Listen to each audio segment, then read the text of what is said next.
Joe, let's roll out. This is Modular Media's Saturday Morning Panels, a Transformers and G.I. Joe podcast. And folks, we got a monster episode for you this month. But before all that, why don't we introduce ourselves? Hi, I'm the Vacuuminator, and I am joined, as always, by my Sergeant at Arms, Snowcone 83. Military speak. I like that you didn't even go for the basic hoo-ah. That's great.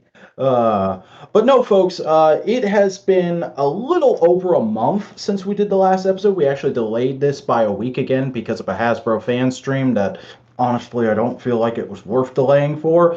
But there has also been significant development in the real world, being that the SAG-AFTRA strike is now over, and we finally got Cody to take a look at some of the Energon Universe comics. So we're going to be talking about all kinds of current stuff all throughout this, but there will, of course, be a spotlight on a classic issue of G.I. Joe, A Real American Hero.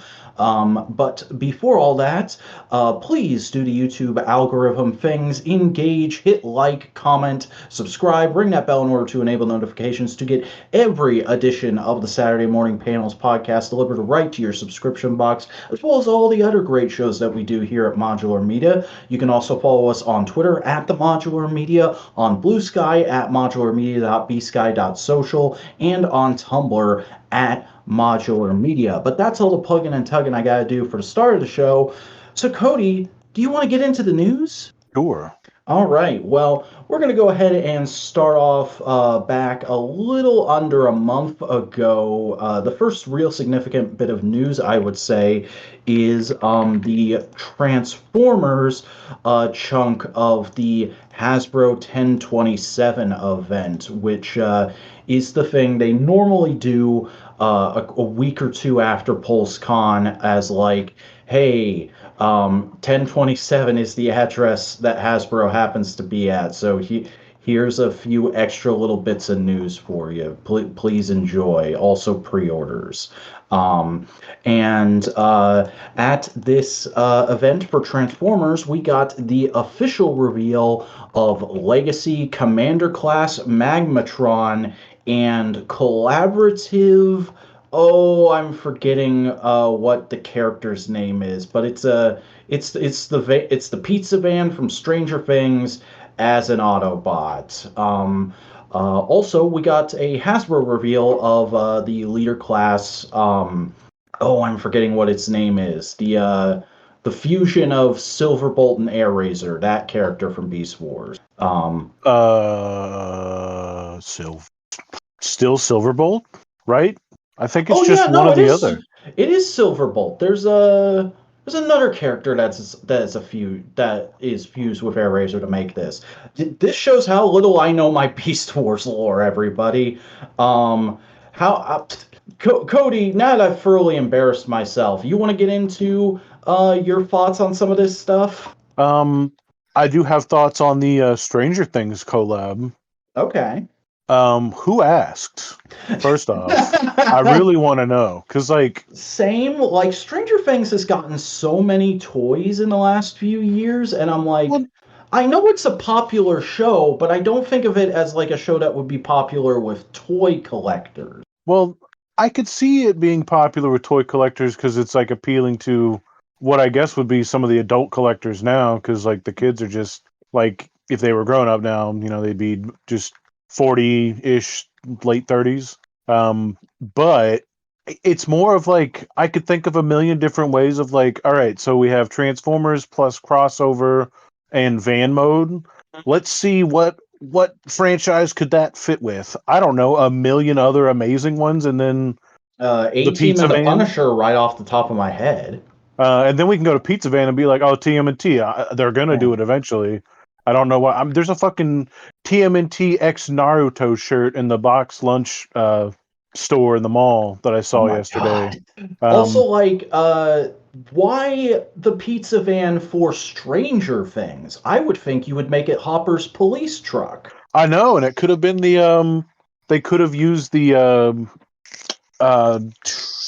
Trailbreaker or Trailblazer mold. No, Trailbreaker mold. Yeah, or like a Or cup something mold or close to something it. like that. And the thing is, you can't even say like, oh, it's because they have the Studio Series Ironhide Ratchet mold lying around. Because this isn't that mold. This is a new van mold they made for this figure, and it doesn't look that interesting on its own to make me want to buy it just as a Transformer. Well, no, isn't it like a slight retooling of Ironhide, the deluxe, like the No, Siege dude, Ironhide? look at those legs and arms. Those are totally different. Hmm.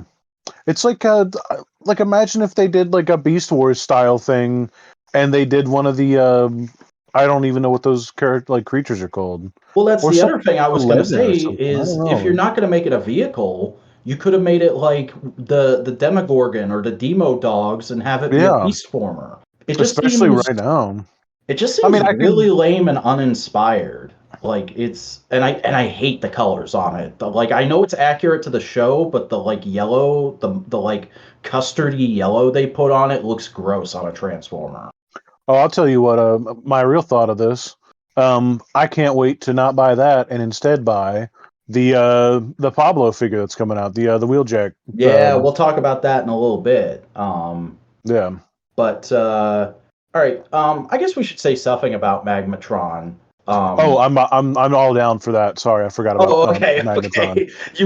You were blinded by rage at Stranger Things. Yeah, I was like, no, Magmatron is incredible. For a split second, I was like, dude, did they just like they're using the legs from like that leader class Megatron figure? And then I saw a picture of scale, and I was like, oh no, that thing is fucking massive. mhm. I'm gonna be honest. I never heard of Magmatron until PulseCon last month, or was it the month before that? Whatever.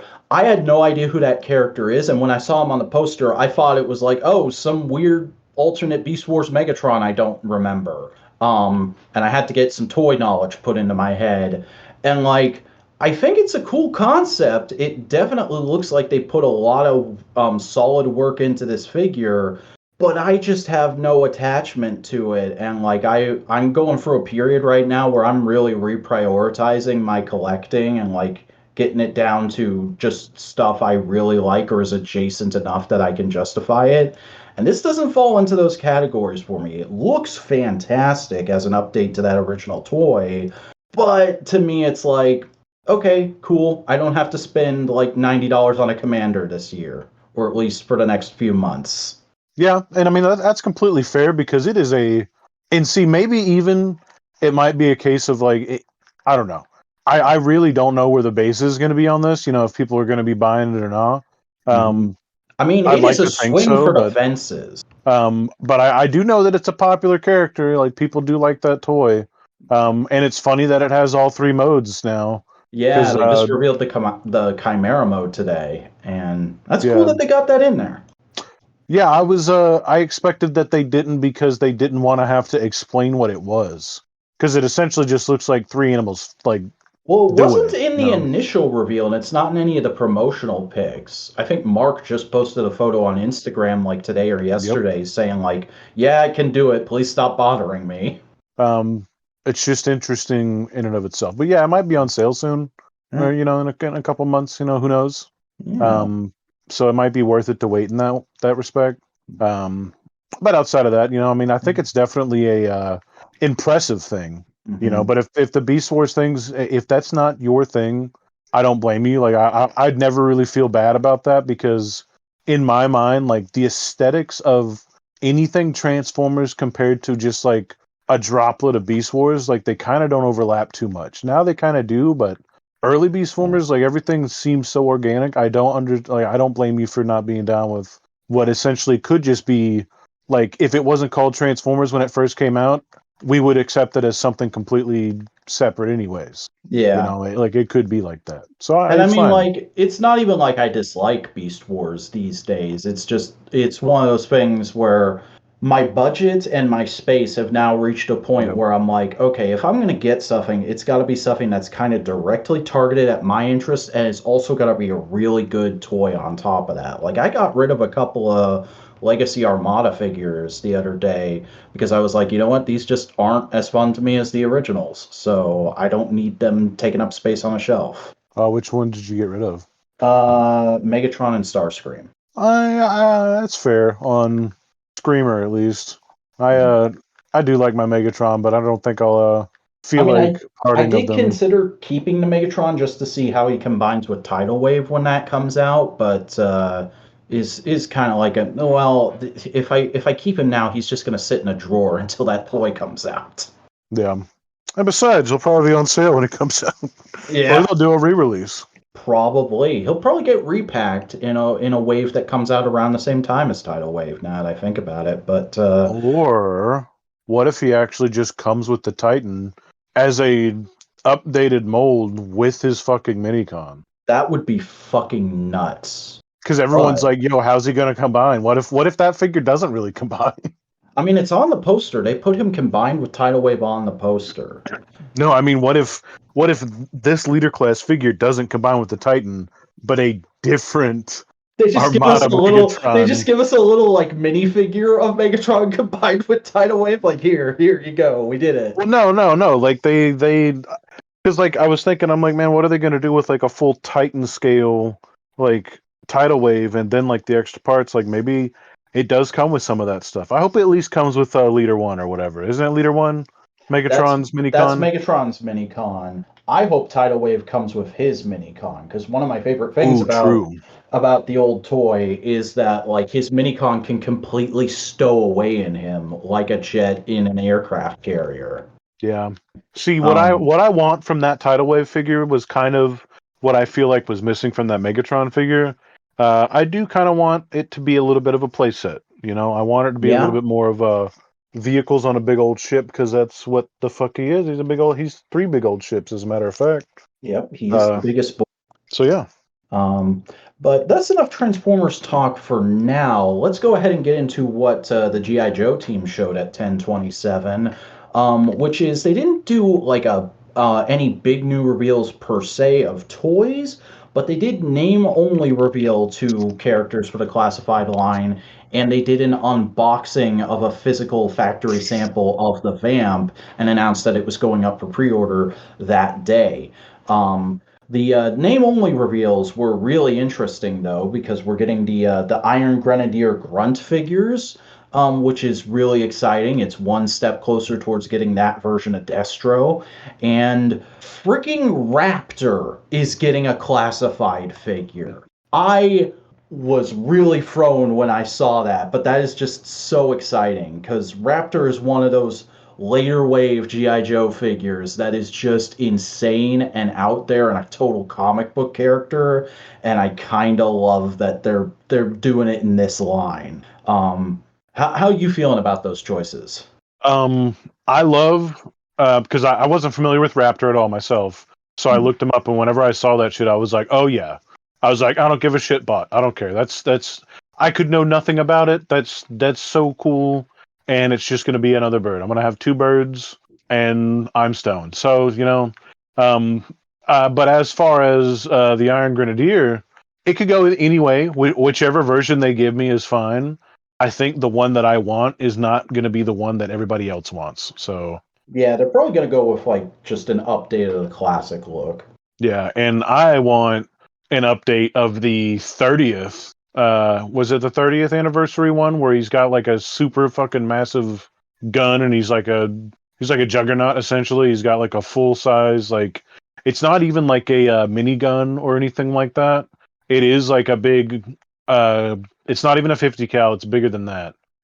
It's like supposed to be like this heavy grenade launching like heavy weapon, just big Oh stupid man, I thing. forgot about this figure. I used to see this on pegs all the time when I was looking for Transformers Prime toys. Yeah, not a lot of people liked it, except I did. I love that figure so much. Oh, it looked so cool, but this was at a time when I could only afford to collect one line, so I was just collecting whatever the current Transformers thing was. Yeah.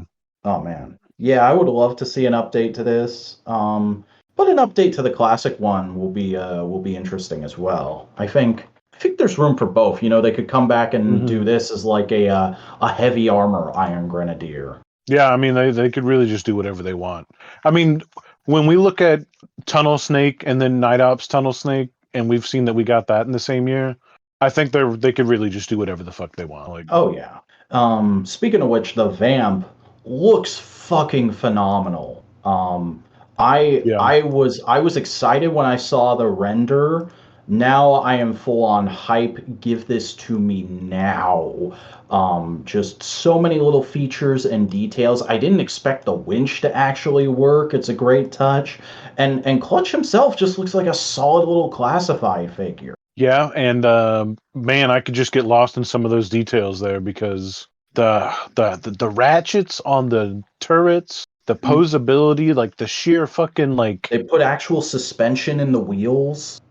But like with that vehicle, because like for me, loving vehicles is a whole different type of thing, and like man, they did give us like a newer version of it, but it still has every bit of character and like just radical vibe to it that it ever had. It's got a Yeah. very quick, sporty vibe to it, and all the stuff you could do with it is just totally like it's gonna make for great like photo photography or like action figure photography stuff. And I'm really excited about Clutch. I don't know if I'm going to try to get more of these because I definitely want at least one. Um, we'll have to wait for that one. We'll have to wait to see. I I have definitely one only have pre-ordered. the space for one, but man, I would like to have a couple. How are you feeling about that price point? Because I saw a lot of people getting snippy about it being straight up $100. I think it's big enough to warrant that. Hmm. And It it, and it it comes doesn't. with a lot of little pieces. Well, because I mean, just if you want to play the math game like I do with myself all the time, minus $25 and take the action figure out, Mm, and think of it that way. Would you yeah. pay $75 just for that vehicle without the character? Because I would. Yeah, yeah.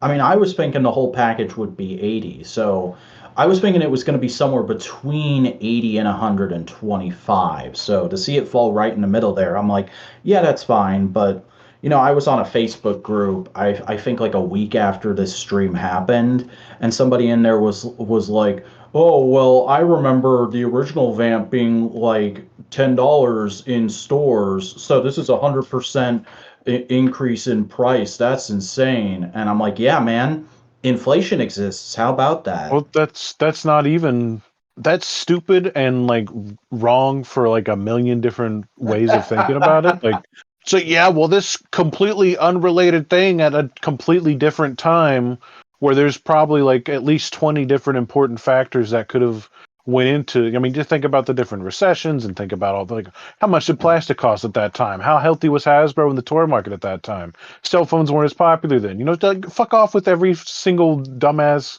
aspect that you could attack that whole This is thought why I process love from. talking to Cody. This is the best because I can just bring up shit that's annoying me, and Cody will just destroy the thing that's annoying me 1,000 times better than I ever can. Because like, and I'm sure you could figure out like the proper comparison, but just in the thought, like, or just in the fact alone that it's literally 3 3/4 scale compared to 6 inch scale, that's Yeah. not 100% larger. That's not double the size. That's more. You know. Also, there's the fact that that toy came out when Reagan was president. GI Joe is literally the toy line that's known as like the symbol of the Reagan era of toy making. So, um, but yeah, no, I think this vamp looks fantastic. I think it's worth the price. I'm gonna be getting one whenever it starts shipping. And I think it's really cool that they're continuing the box art teases because on this one you can see a little bit behind the vamp. There's what looks like the ferret and its driver posing for their box art.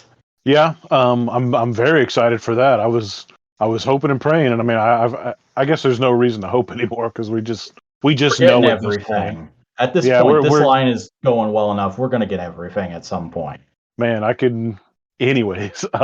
Yeah. Yeah, like that tease is rad. The helmet, like already, like that ATV helmet looks super Yeah. fucking cool. It looks like it's a Um, female driver. It looks like they're reusing the Valkyrie body. and that'd be fine too. It's whatever. Like, Yeah.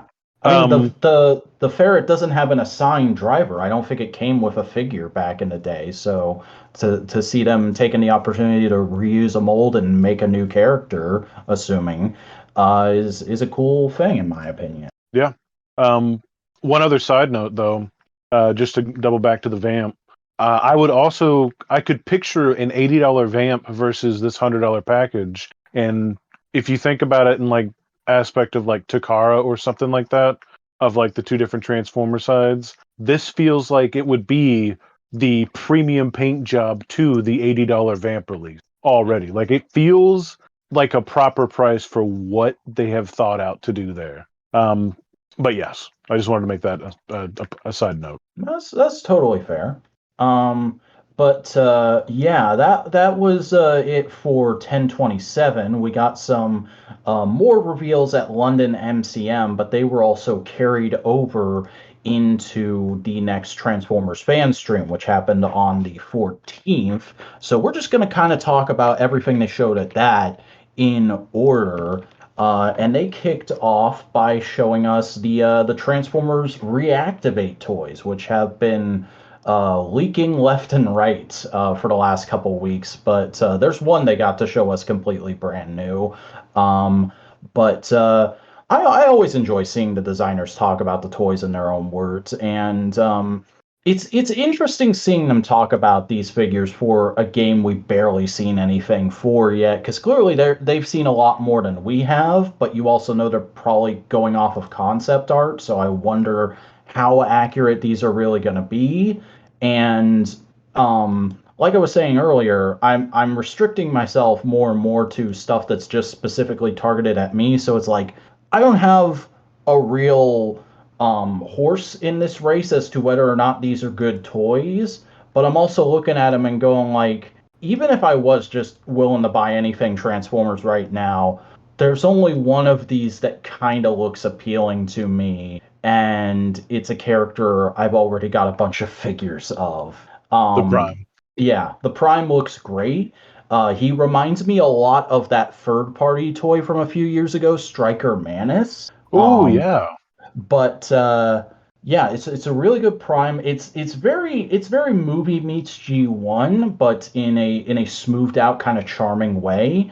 Um, Love that he comes with both the axe and the ion blaster. You don't always and the Matrix. You don't always get all three of those these days. But he is really the best of the bunch. I like things about the other three, but not enough to pay like premium prices to get them as two limited edition two packs, because these are also going to get single releases whenever the game comes out. So that's what I've seen a lot of people say, and I do have probably different feelings about this than you do. Um, and I Okay, also just shot a teammate in the back of the head, Call of Duty. Um, nice. so I watched a full review just last night, as a matter of fact, of the Prime. Oh, Um, and even from my initial thoughts about that figure, I was kind of incorrect because it seemed like anything that was silver was actually just uh, gray, yellowy plastic that kind of just had like oh, a light bleed through it. But that's not the case. It looks far better in person, and the grill is actually metallic. My nice. thing about it is the actual mold and sculpt is accurate to what we're getting from the game. The paint is not, because Really? the the model it's based off of, that all of these are based off of, they're kind of colored completely wrong. It's supposed to be like a Mad Max version of Prime. The weird silver quarter panel in the front of the cab and the big bull bar he has is supposed to be completely rust. Not even to where it looks like it's scratched, but it's just like that iron rusted color already, and he has panels all throughout him that break up the classic red and white that you see with like this jagged, rusty metal. And that So, carries over to all of the designs, by the way. so do we think like maybe these are more G1y, I guess pre-paints, and more accurate versions will come out when the game comes out? I don't know. I mean, they could. It's just kind of weird to me because they do have like that G1E color to them, but then they have the splashes of black that Yeah, that's the aren't thing that's really really turning. on. Yeah, that's the thing that's really turning me off to Bumblebee and Starscream specifically, because Prime and Soundwave don't really have it. And they were constantly talking about this during the stream too. Is like, oh, there's all this asymmetrical detailing to these guys. That's why we went that way with their decos. And it's like, I'm sure in the game it makes much more sense. It's part of like a customizable loadout system, but just making it black splotches on toys makes it look like a factory error.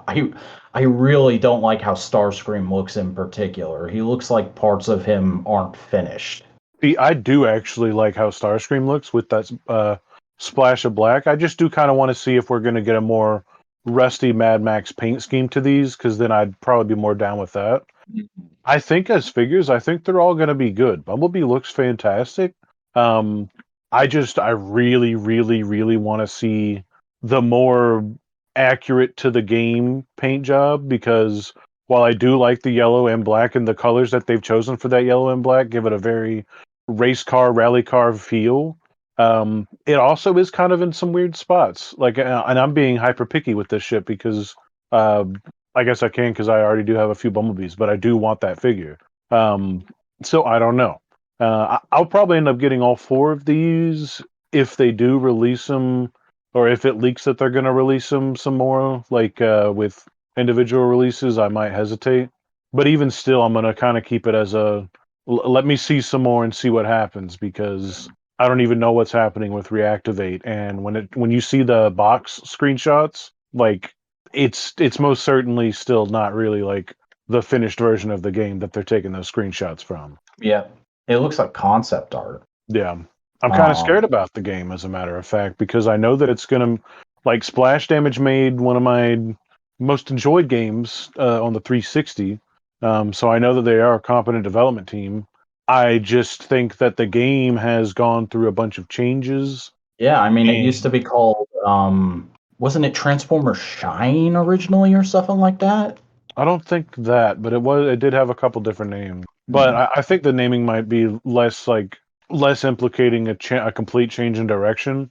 I think one thing that did change is that it wasn't originally going to be Quintessons or Hmm. something, but I don't know. But I'm hopeful for it, because what we have seen does seem high level produced, Yeah, and it looks oh yeah. interesting. I don't know if I'm going to be playing it. I mean, if it releases on PC, I might go ahead and get it, but otherwise, I'm going to be waiting at least a little while for it to come to PC. There's one toy in this assortment, though, that we've neglected to talk about at all. How do we feel about Soundwave being the king of legs now? Oh, I like that figure. I think I've always envisioned that kind of vehicle mode for Soundwave if he ever got one. Which, I mean, I guess he has now in not Earthspark, the other one. But I've seen a lot of weird hot takes too about that shit. I saw somebody like just busting out all kinds of diagrams on like, this isn't the way, and I'm like talking about there I was mean, no he had a visible vehicle vehicle mode pretty stuff. similar to this in animated, and that was over 10 years ago now. So it's established for some way to have like a little boxy van vehicle mode. I wouldn't say that a Scion cube would be about the same as like a. I mean, yeah, you're shaping wise, you're correct. Hmm. Uh, but technically in animated, I think he was supposed to be like a little baby, like city car Scion cube, and then the vehicle he is in there, I think, is maybe a little bit too small. Next to Prime, I think it's supposed to be a bit bigger than that is, because it's more of like a APC ish, like Humvee style thing. Hmm. Um, but I think the fact that like all these figures come with the accessories they're supposed to come with. Yeah. I want to know if like his little because that's the other thing too. I really love the fact that the hood is like the cassette, and like I think that just looks sick as fuck to me. Yeah, I think the vehicle mode for Soundwave in general is really top notch. I like it a lot. I've never had a problem with updating characters that don't have vehicle modes to have vehicle modes for an alternate take on Transformers. Because it just makes the story a little easier to write, in my opinion. But I don't know. Like I look at some of the promotional pictures here and like some of the poses he's in on the fan stream and whatnot, and like something about the robot mode just looks super awkward to me. I've not seen, and maybe it's just because this hasn't gotten into the hands of a leaker who actually poses toys for fun and isn't taking like professional store photography. Um, but I've not seen a pose on this thing where it doesn't look at least a little awkward to me. I'll have to put a little bit more look into it, because I just thought it seemed like acceptable to me right from the rip. Hmm. But I just wasn't paying too terrible amounts of attention, because the first images that we got of these, the graininess and distance that Oh we yeah, had. we got potato images for these guys weeks before this. Yeah, and I thought that like it just looked. I'm like, oh man, those aren't going to be good. And I was thinking they were going to be like the Gamerverse toys, which they Mhm. most certainly are not, and that is very sad for the Gamerverse. It really is. Like, holy Yeah, shit. I've seen a lot of people getting mad about that actually, but we can talk about that a little bit more in a minute. Um, because I also just remembered I didn't. You talked a lot about Bumblebee, but I didn't say anything about him aside from the asymmetrical paint. I think the sculpt on him looks good. I like the more mature looking head sculpt they gave him. And I'm always down for any character dual wielding pistols. Like Yeah. I know it's unrealistic. I know it's a stupid like teenage cool kind of thing, but that always looks awesome to me. So Yeah, well, it's again, uh, I mean, the robots are gonna have the ability to like have like stabilizers in their arm and shit like that or whatever. You know, it's fucking sci-fi. yeah, It, their hands are probably gonna turn into the guns, but I kind of hope they don't actually. I appreciate that in the War for Cybertron games, but it seems like these might just be more a little bit analog, and it's a I very like movie that. era concept that we don't really need anymore, if we're being honest. Yeah. Um, but that's pretty much everything there is to say about the Reactivate toys for now. Let's get into the Studio Series reveals. And right away they did a home frickin' run because finally Mohawk is getting a toy, and it looks like they nailed it. Yeah, I mean, I can't say no to any of those core class figures. But the fact that we are getting such variety, like if you looked at just the core class offerings that we've gotten, man, they've just been sheer win. Like I just don't in always buy core quality. class, but when they're good, they're really good, and I have to go out of my way to get them. Yeah, Like and this, he's the easy choice. yeah, I mean, I think people have been saying since it was introduced that it was a perfect way to do Mohawk because he's a character people have wanted since that movie came out, even though he's only in like what 2 minutes of screen time. Um, but it's a fantastic character design, and it looks like they did a really good job. He's got all the articulation you could want for a figure of this size. He comes with a little knife. His jaw actually opens and closes. And even though it's not the most exciting paint scheme, it's fully accurate to the movie. And I love the little touch in the transformation of having his head go basically where the engine would be. That something about that is really cute to me and very Transformers. Yeah. No, I mean it's again like that is a super win. I still need to pick up the Noah fighter because I want that toy not even for Transformers reasons. I think that thing looks cool as fuck. Yeah. It's a small scale posable action figure. Yeah, I haven't seen it at all, but I'll tell you what I have been buying core class recently. Um, I can't remember when exactly this started because it's been going on for a couple months, but like a lot of Studio Series stuff was on clearance at my Walmart for a while, and it was just sitting in the clearance aisle. Nobody was buying it. But I realized they had like a whole peg of the Spike and Exosuit on clearance for like $5 a pop. So I got in this really goofy habit of just every time I went into Walmart, I bought a Spike and exosuit, and now I've got like 10 little spikes and exosuits that I should probably get rid of. I have no practical reason to own them, but it's just hilarious to me. I would say that the effect part that toy comes with would be phenomenal to use on almost any of the recent figures that we talked about. So, That is true, and that was the initial motivating factor for just buying a second, but then it became a thing.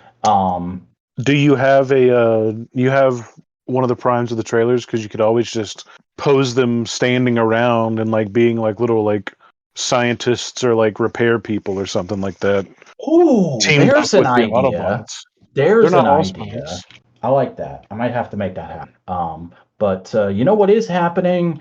The Studio Series Concept Editions, which is man, they're really running out of ways to keep this line going. But I don't mind because it's given us interesting stuff like this frenzy that they called Rumble for some reason. Old jokes in the fandom. I think this figure looks all right. It's cool that they fought to do it, but it's not very exciting, especially when we just got the '86 one that is way more up my alley. Yeah, it's too bad that I already own the Ravage and that Soundwave because I do have to get this little guy. Fair enough. And hey, there's going to be a red one in at least 6 months' time. I'm not so sure about that. They might not do one, but maybe they will. I don't know. Yeah. I think it depends on how well this one sells, because, like, again, they're kind of taking a risk here. It's not something that's in a piece of media people know, but it's close enough. But what is from a piece of media people know is the first deluxe class they showed, which we mentioned earlier, Wheeljack. Wheeljack's getting a Studio Series toy, and he looks really, really good and accurate. I don't have too much to say about it because, like, everything you can say for or against this design has been said all the way back when we first started seeing it for the movie. I think it's a fine Wheeljack design. I don't mind it. He was okay in the movie, and it looks like they did a good job of translating it to plastic. Really, the only issue I could have with this toy is I don't love that they made the gun translucent plastic, but it's not the end of the world.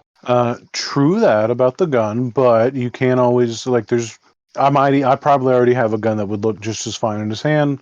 Yeah. Um, I love Volkswagen vans and just Volkswagens in general, so I was in love with this design from like the moment it happened. I didn't even care who it was. Give it to me. I've been waiting for the Studio Series figure, so I'm very excited. Nice. And then we got Scorponok from Rise of the Beast, which I did not think we were going to get a studio series of this. It was such a minor thing in the movie, and it only got like one really weird and random toy in the actual movie line. So to see it crop up here and be actually a really cool looking little figure is delightfully surprising. I really like how this Scorponok looks. I like all the little hints of purple on him. I like how I think Mark said his alt mode is very skittery looking. I love that his tail becomes a whip. I love it. I love his little gremlin face in robot mode. This is just a fantastic little figure, in my opinion. Yeah, I'm excited to see more about that one. I haven't taken too close of a look at it because I wasn't so sure about the color choices there.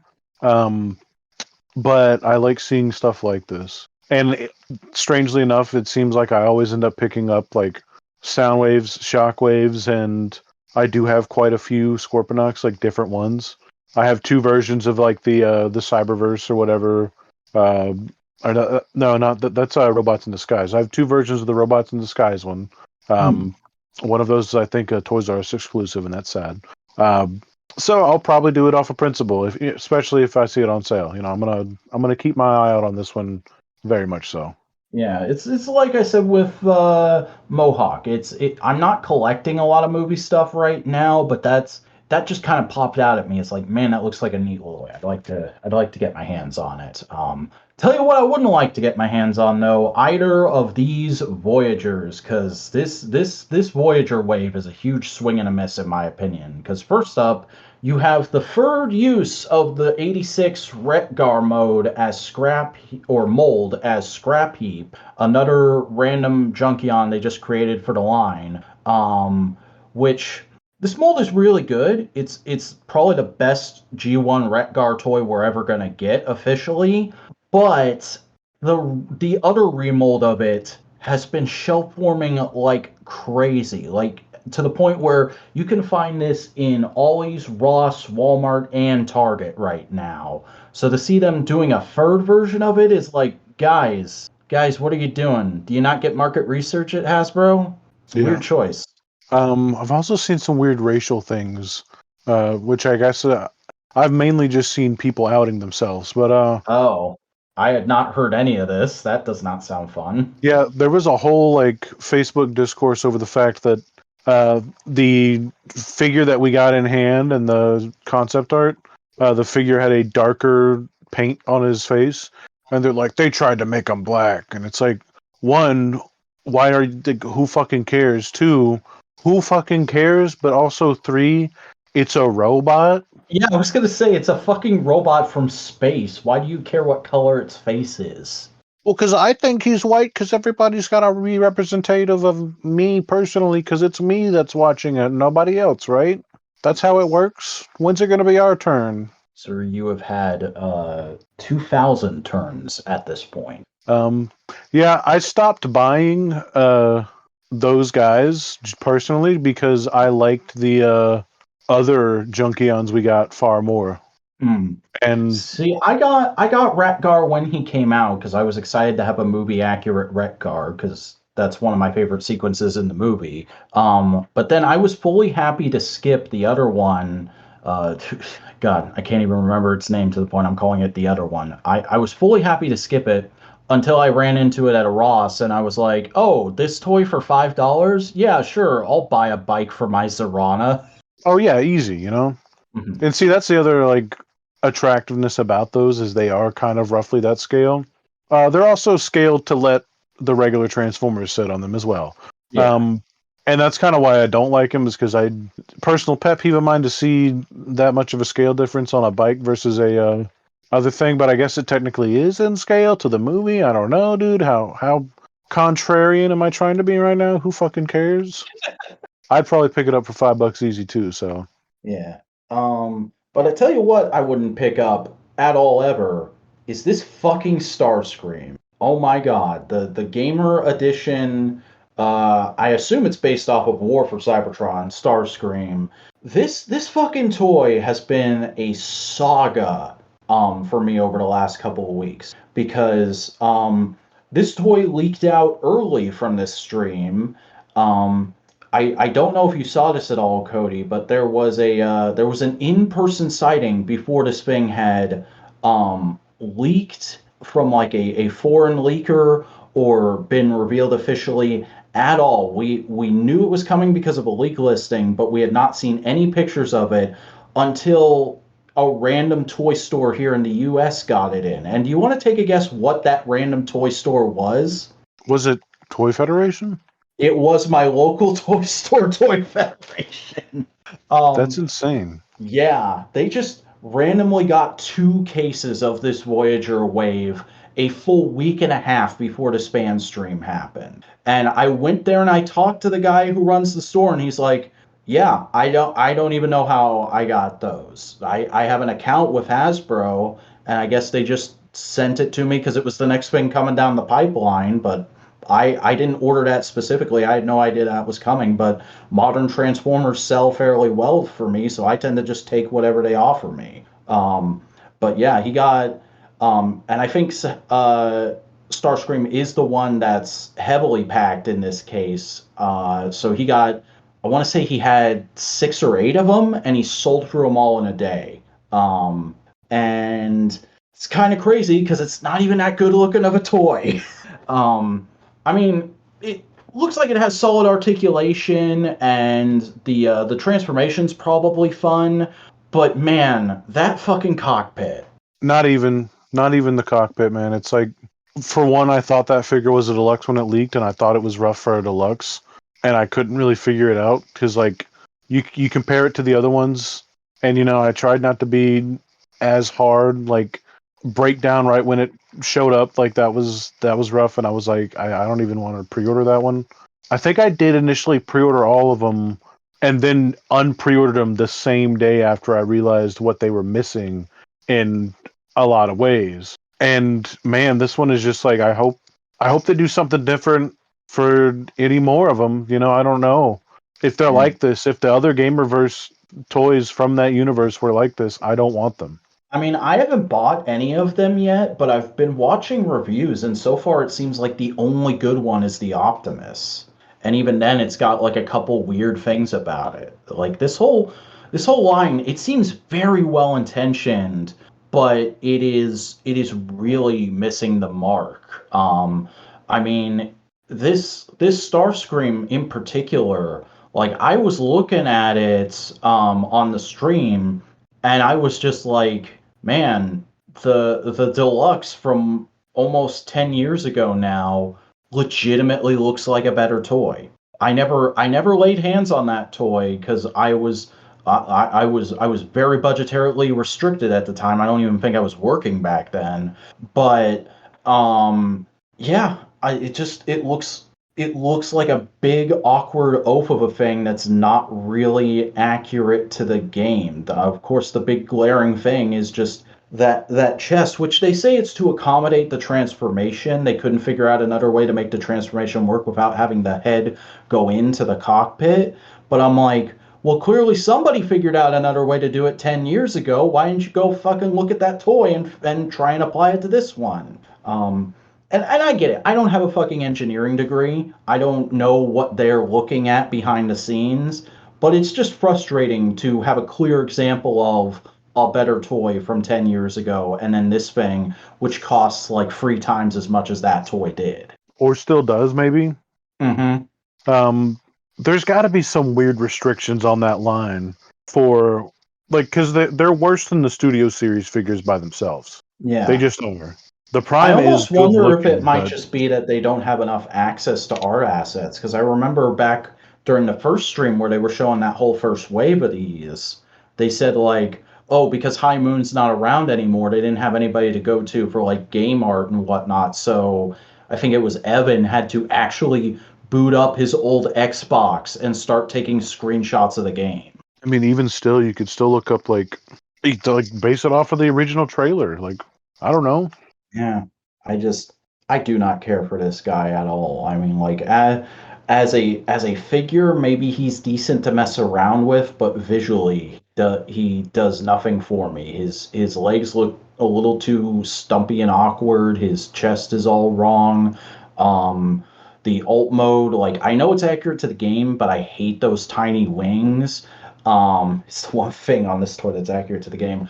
Uh, the weapons just look really awkward in his hands, and the whole thing of like for a few weeks we thought he was just straight up missing his shoulder vents because they packed them separately in the box because they're worried about people trying to pull them off of the toy in the box because for some reason, even though the rest of Hasbro has, Transformers still haven't put package windows back on their toys. Yeah, and side note for that Bumblebee from the Reactivate 2-pack, I commented on, I think it was Paternia's, I was like, RIP to Bumblebee's arms because they're ball joints. Oh, And they're God. just on, they're both at his wrists on little twist or little plastic ties. Mhm. I'm like, I already opened these figures and I do not like having to use a knife to get them out of the packaging.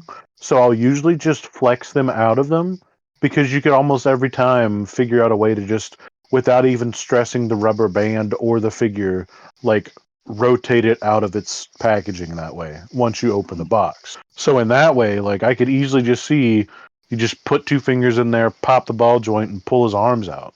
Yeah. All right. Let's move on from this sore spot. Concept series leader class Bumblebee movie Megatron. Must buy. Yeah, this was the fucking highlight of the stream for me, honestly. Just because, um, I didn't even ask. Cody, did you watch the stream at all?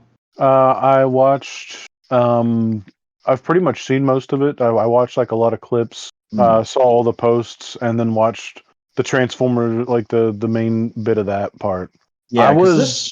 watching it the day it came out. I believe I was watching it at work, but without sound. Okay. Because this whole reveal was just hilarious the way the guys were talking about it. Because they immediately launched into like, yeah, we know this wasn't in the movie, but it was gonna be in the movie, and then it was cut because, is it a prequel? Is it a reboot? I don't know. Should we get Lorenzo on the phone? Like they literally said that, and I was like, the fucking balls on these guys. I love that. Um, Also, I think they gave a shout out to Few because they said monthly. They said, "Look, it's a monthly Megatron." But then Yeah. there's the other thing of like this is another one that leaked a little early, and folks were going like, "Oh, this kind of reminds me of the canceled animated Marauder Megatron," and then they were like, "So they didn't have alt modes planned for this guy." So yeah, we literally based the alt modes on Marauder Megatron. This is as close as we're ever going to get to an official Hasbro Marauder Megatron, and I think that's really cool. I really like this design for a movie Megatron design. I wish we would get this in a proper movie. Um, and again, it looks like a fantastic toy. It just doesn't quite fit what I want for my collection, so I don't know if I'm going to be getting it, especially because it's a leader class. I think just because the way his hands look and the fact that it's cool as fuck. I got to. I Yeah, don't the care. fully posable fingers is a really cool touch. Imagine how good he's gonna look next to like Primal and Megatron, or Oh, Primal and Prime. yeah, yeah, man. It's a fantastic looking toy. Um, and overall, it was a pretty decent fan stream. Um, I don't know why. I guess I was just expecting something a little more. So the fact that it was mostly Studio Series reveals we'd already gotten from London MCM Comic Con, I was kind of like, man, maybe we shouldn't have delayed the show for that. But it's still interesting talking about those. Um, and that's pretty much all there is to talk about for those. So we got a couple more news items to get through real quick. Kind of crazy. We are already almost an hour into the show, and we haven't left news yet. Very, very different for us. But um, a few days after that fan stream, the person who did all the concept art for the G.I. Joe Origins Snake Eyes movie um, said that their NDA for that was over, and so they posted everything they did on their website. I believe it's a fella who goes by the pseudonym Volta, and one piece of concept art in particular caught a lot of people's eye because it matches almost exactly a description that we got from a Hasbro licensing presentation out of Brazil in 2021 that everybody thought was a teaser trailer for a new G.I. Joe cartoon. Because the original description of the clip was animated like what we usually see on a typical flashback scene, moving characters to static background akin to Mortal Kombat X endings, could just be placeholder concept art, barely 2 seconds. Snake Eyes and Storm Shadow are fighting a couple of enemies. Both their designs are brand new. And then it goes into breakdowns of what all the characters look like, the location, and what exactly everybody is doing. And it matches this concept art for the Snake Eyes movie almost exactly. And we haven't had any news on that cartoon since that teaser trailer. And now that this is out, a lot of people, including myself, and big thanks to the Full Force podcast for bringing this to everyone's attention. By the way, because I never even would have looked at this concept art if they hadn't talked about it.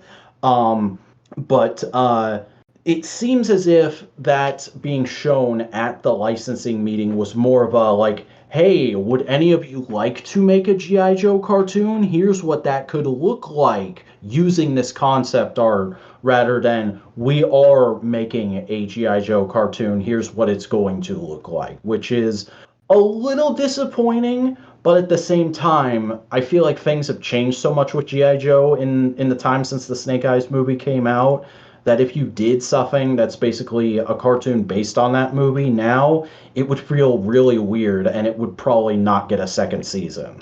Yeah, I I don't know how to feel about that part of it, like the whole cartoon. I don't know. I didn't really know much about it, and even looking back at the info now as it is, I'm just stuff like that. It's neat to know, Yeah. but I definitely do think we need a new G.I. Joe cartoon. G.I. Joe definitely needs a bigger media presence in general, but I don't know if that would be the right way to go about it. And I don't even know what the right way to go about it would be because I don't make cartoons for a living.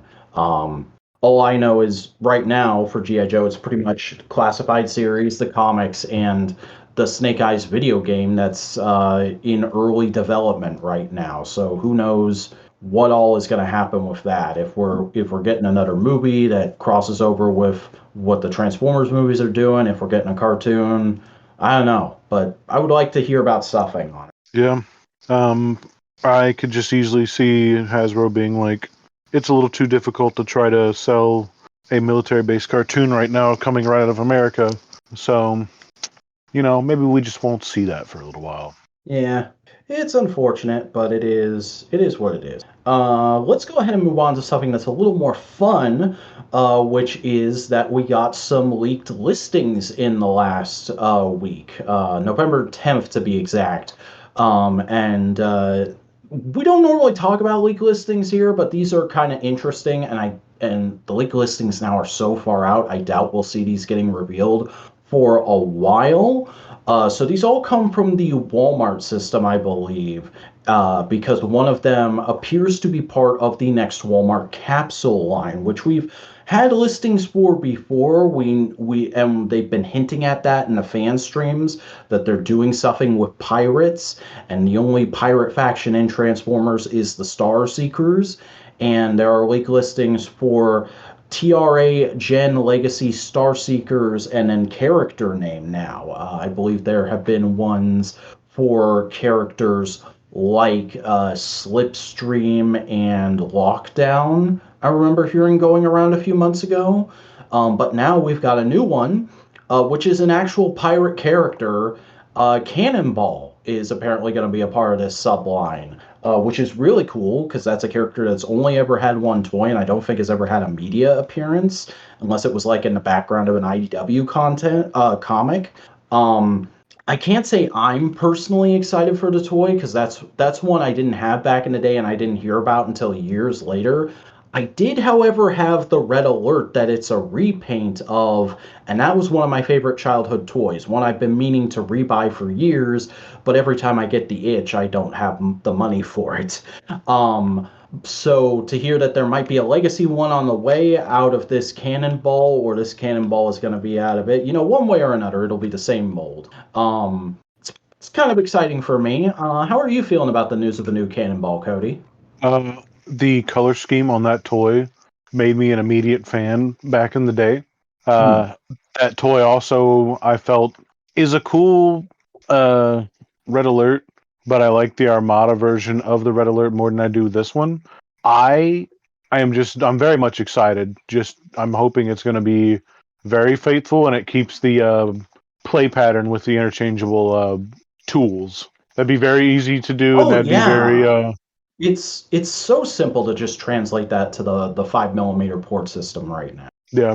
As a matter of fact, side note, that's why I kind of pulled back on getting the Frankenstein figure because they removed that feature from the impactor mold for the Oh, Frankenstein. that's pretty lame. And while I do appreciate some of the stuff that we got with that, I'm just like, man, I hate to see. I hate to pay more money for a toy that does less than the first time I bought it. So I mean, side note. Anyways, I just really hope that Cannonball has those features because that's the Cobra Bat play feature. I love seeing stuff like that. I love that for some reason. I have never made that connection, but you're totally right. That is just a transformer doing the bat thing. That's amazing. But what is also amazing is the second one of these listings we got, which is TR Project G Wiz GI Joe X Transformers Sergeant Cup as Triple T with Sergeant Slaughter and Leatherneck. Now, if memory serves, we had actually gotten this leaked from the Sarge himself at a random con last year, back when the Classified series figure was coming out. I remember he was at a con and somebody went to that con and was just like at his panel and said that he happened to let slip like, yeah, they signed me on for a couple different things. I think they're doing another Classified figure, and I think there's a Triple T happening in some way. And everybody was like, "Oh, we're getting a crossover. Who's it gonna be?" And now we know. And like, the Triple T is not one of my favorite vehicles in GI Joe. I think it's kind of awkward and silly, but I really like Cup. I love Sergeant Slaughter, and I've grown to love Leatherneck as a character since rewatching the Sunbow show a year or two ago. So like, I've been avoiding the Transformers crossovers. They've been things where I've been like, that's cool, but I don't need it. Provided this one does not look bad at all, I think this is going to be the one that gets me because it's a Transformer I like and it's two GI Joes I like. I'm gonna reserve my feelings for it because I already feel kind of weird about the crossover GI Joe toys. I mean, you've heard that spiel with me. It's a very specific thing. I think they're cool. Like the Soundwave with the Dreadnought Dreadnought crossover they just did was cool. The Bumblebee was stupid as fuck, and that should have been Hound. But Yep. I don't know. I didn't think the Megatron looked that good, but like we will see how cool the figure is versus the execution on Cup, because Cup is a very different color. What are they going to do with that? Um, what if this ends up being an actual classified figure, though? That's the thing. Like, does it say it's the O-ring one? Yeah, that's been the thing with this line is it's been a new transformer made to be able to turn into that vehicle with O-ring figure. So I have no doubt the Sergeant Slaughter and the Leverneck are going to be O-rings. Okay, I just wasn't sure if there was already something out there, maybe. But I mean, I don't know. I do want to see Transformers X GI Joe specifically for classified because I think it could work. It would just have to like it could be like a Cobra bat that turns into a uh, a bike or something like that. Because the bike with a little bit of retooling, that would be about the Voyager scale class. Yeah, it's going to be really interesting to see how this one turns out. But right now, I'm kind of cautiously optimistic about it. And then there's a couple other things on here, none of which I feel like bear that much talking about. But I will just quickly run them down. There is TR Gen MPM Brawl, which basically movie masterpiece Brawl, the tank robot from the '07 movie.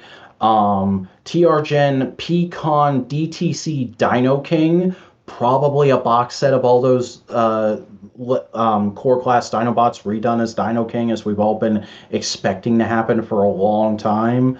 Uh, and TRGen Leader Optimus Prime and Autobot Bullseye, which it says on the article here is a Target collab slash exclusive. Yeah, so Oh, Bullseye like the target. yeah, So he's going to be a Target truck and roller is just called Bullseye. probably. I would not even be surprised if it's the VNR Optimus with a different coat of paint. Yeah. Who knows? Uh, Or it could be something completely different. Maybe we'll be surprised. yeah. Yeah. Any of those free things make you go just off of hearing that it's happening, like, oh, I gotta have that. No, I mean, I do love anytime we get a good Decepticon tank that's just an actual military tank. I love Brawl like that, but I don't think that Brawl should. I don't like the movie Brawl. I think could exist by himself. From like the G1 idea of that character. Hmm. But again, I don't do the masterpiece, so I don't care about that. The Dino King thing, though, I am waiting for that. I do love that. Okay. I'm interested to see what they do with like the redo of all those little figures. I wanted to get like the regular versions of them. I just have never seen any of them other than oh nope, I've never seen any of them. Sorry, I I want saw a all of whole them. peg of swoops the other day. I've never even seen fucking Grimlock. Damn. Fucking Weird. fucking Florida and its distribution problems, am I right? It's got many problems of many variety. Yeah. Okay. Let's go ahead and move on to the final news thing for this week, which is something that just happened yesterday, actually, which is that people have started getting emails from Hasbro Pulse when trying to order a selfie series figure saying that while we appreciate your interest, we are no longer accepting orders for Hasbro Selfie Series figures. If you have already placed an order and need further assistance, please contact us. So it seems like either Selfie Series is moving to a new factory or they're just straight up retiring it. And given how everybody has been hypercritical of the concept since day one, I think they're retiring it. I mean, it just don't work right. They Yeah, don't look good. they don't look good. They're not offering like bodies that actually make sense for that kind of thing. It took them forever to add glasses. It just the whole thing seemed very much like, oh hey, we have it was almost like how like studios really wanted to get into AI. It was like, oh, we have this technology, we can make this happen. Let's just do it right now instead of actually trying to make it be the way it should be. It's just like you could see the corporate disconnect there because like everyone knows that most of the nerds either. I mean, like no one. If you're going to be a toy collector and you're going to be a nerd, also, I mean, it's not unfair to think that hey, maybe you should maybe for reasons, make glasses available from day one, considering that there might be a percentage of people who, maybe or maybe don't, wear them. I'm not trying to make a claim on that, but I just, Yeah, and there's um, also just the fact that most hardcore collectors, who would be the people who would be interested in something like this, have already gotten a custom head of themselves made if that's something they really wanted to do. And then they didn't even try and market to those people properly, in my opinion. They marketed as more as like a casual, like, hey, look, you can have a figure of you cosplaying as your favorite character. And it's like, that's not what that should be. It should be, here are some casual clothes or like suited bodies so it can look like an actual figure of you on your desk, not you as Iron Man. yeah, or like, I don't know, make like the Stormtrooper thing was, they got there eventually, or Oh yeah, the not. Stormtrooper. That's the other ridiculous thing. I did actually get a selfie series figure, and I got it on that Stormtrooper body, and it was the old Stormtrooper body well after they had moved to the new one. Yeah, so like I think Hasbro tried to play it like they're charging more, and I just, man, it's like the face you get, like just go buy a fucking custom head. It's almost borderline like not even a far fetched idea to think that you could just print and paint one yourself in a certain respect. Like, I mean, shit, you can just like if you don't have a 3D printer, you could literally find somebody who offers that kind of service and then print a file. You can pay to have files printed. Hmm.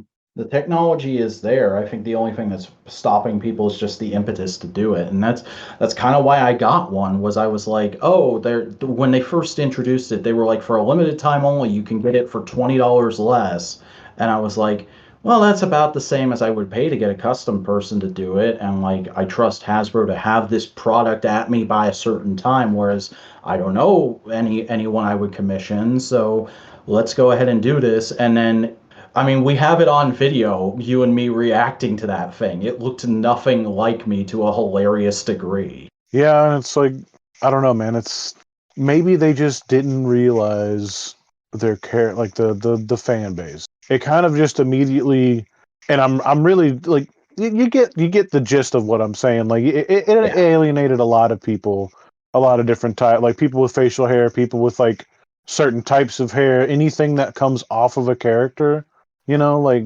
Yeah. And it's not like Hasbro wanted to say, "Hey, you can't do this," because they're never going to say, "Hey, we can't take your money." But they damn sure will deliver a little shard of a product that doesn't really look like people. It seems like it was more almost like a gift. It was a meant kind of marketed towards like a, I'm I not do buying this for remember it me, but feeling a like, little that way, but it's also like you have to download the app and scan your face with the phone, and it's a pain in the ass to do it. So, like, yeah, how does that work as a gift you give someone and surprise them with? I don't know. that, and like it also depends on the phone, the camera quality, like a bunch of stuff.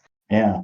I remember people saying like, "Oh yeah, I tried to do it in my room and it didn't look quite right even though all the lights were on, but then I went outside when it was bright and sunny out and it looked okay. So that's when I ordered mine." And even then those people got their figures and it still looked kind of as off as mine did. So, selfie series. Big friggin' wet fart of a product, doesn't look like it's going to be around much longer. And that's the end of the news for this month. So let's go ahead and get on to this month's spotlighted issue, which is G.I. Joe, A Real American Hero, number 6 from the Marvel Comics group in December of 1982. This issue is scripted by Larry Hama, plotted and penciled by Herb Trimpe, inked by Jack Abel.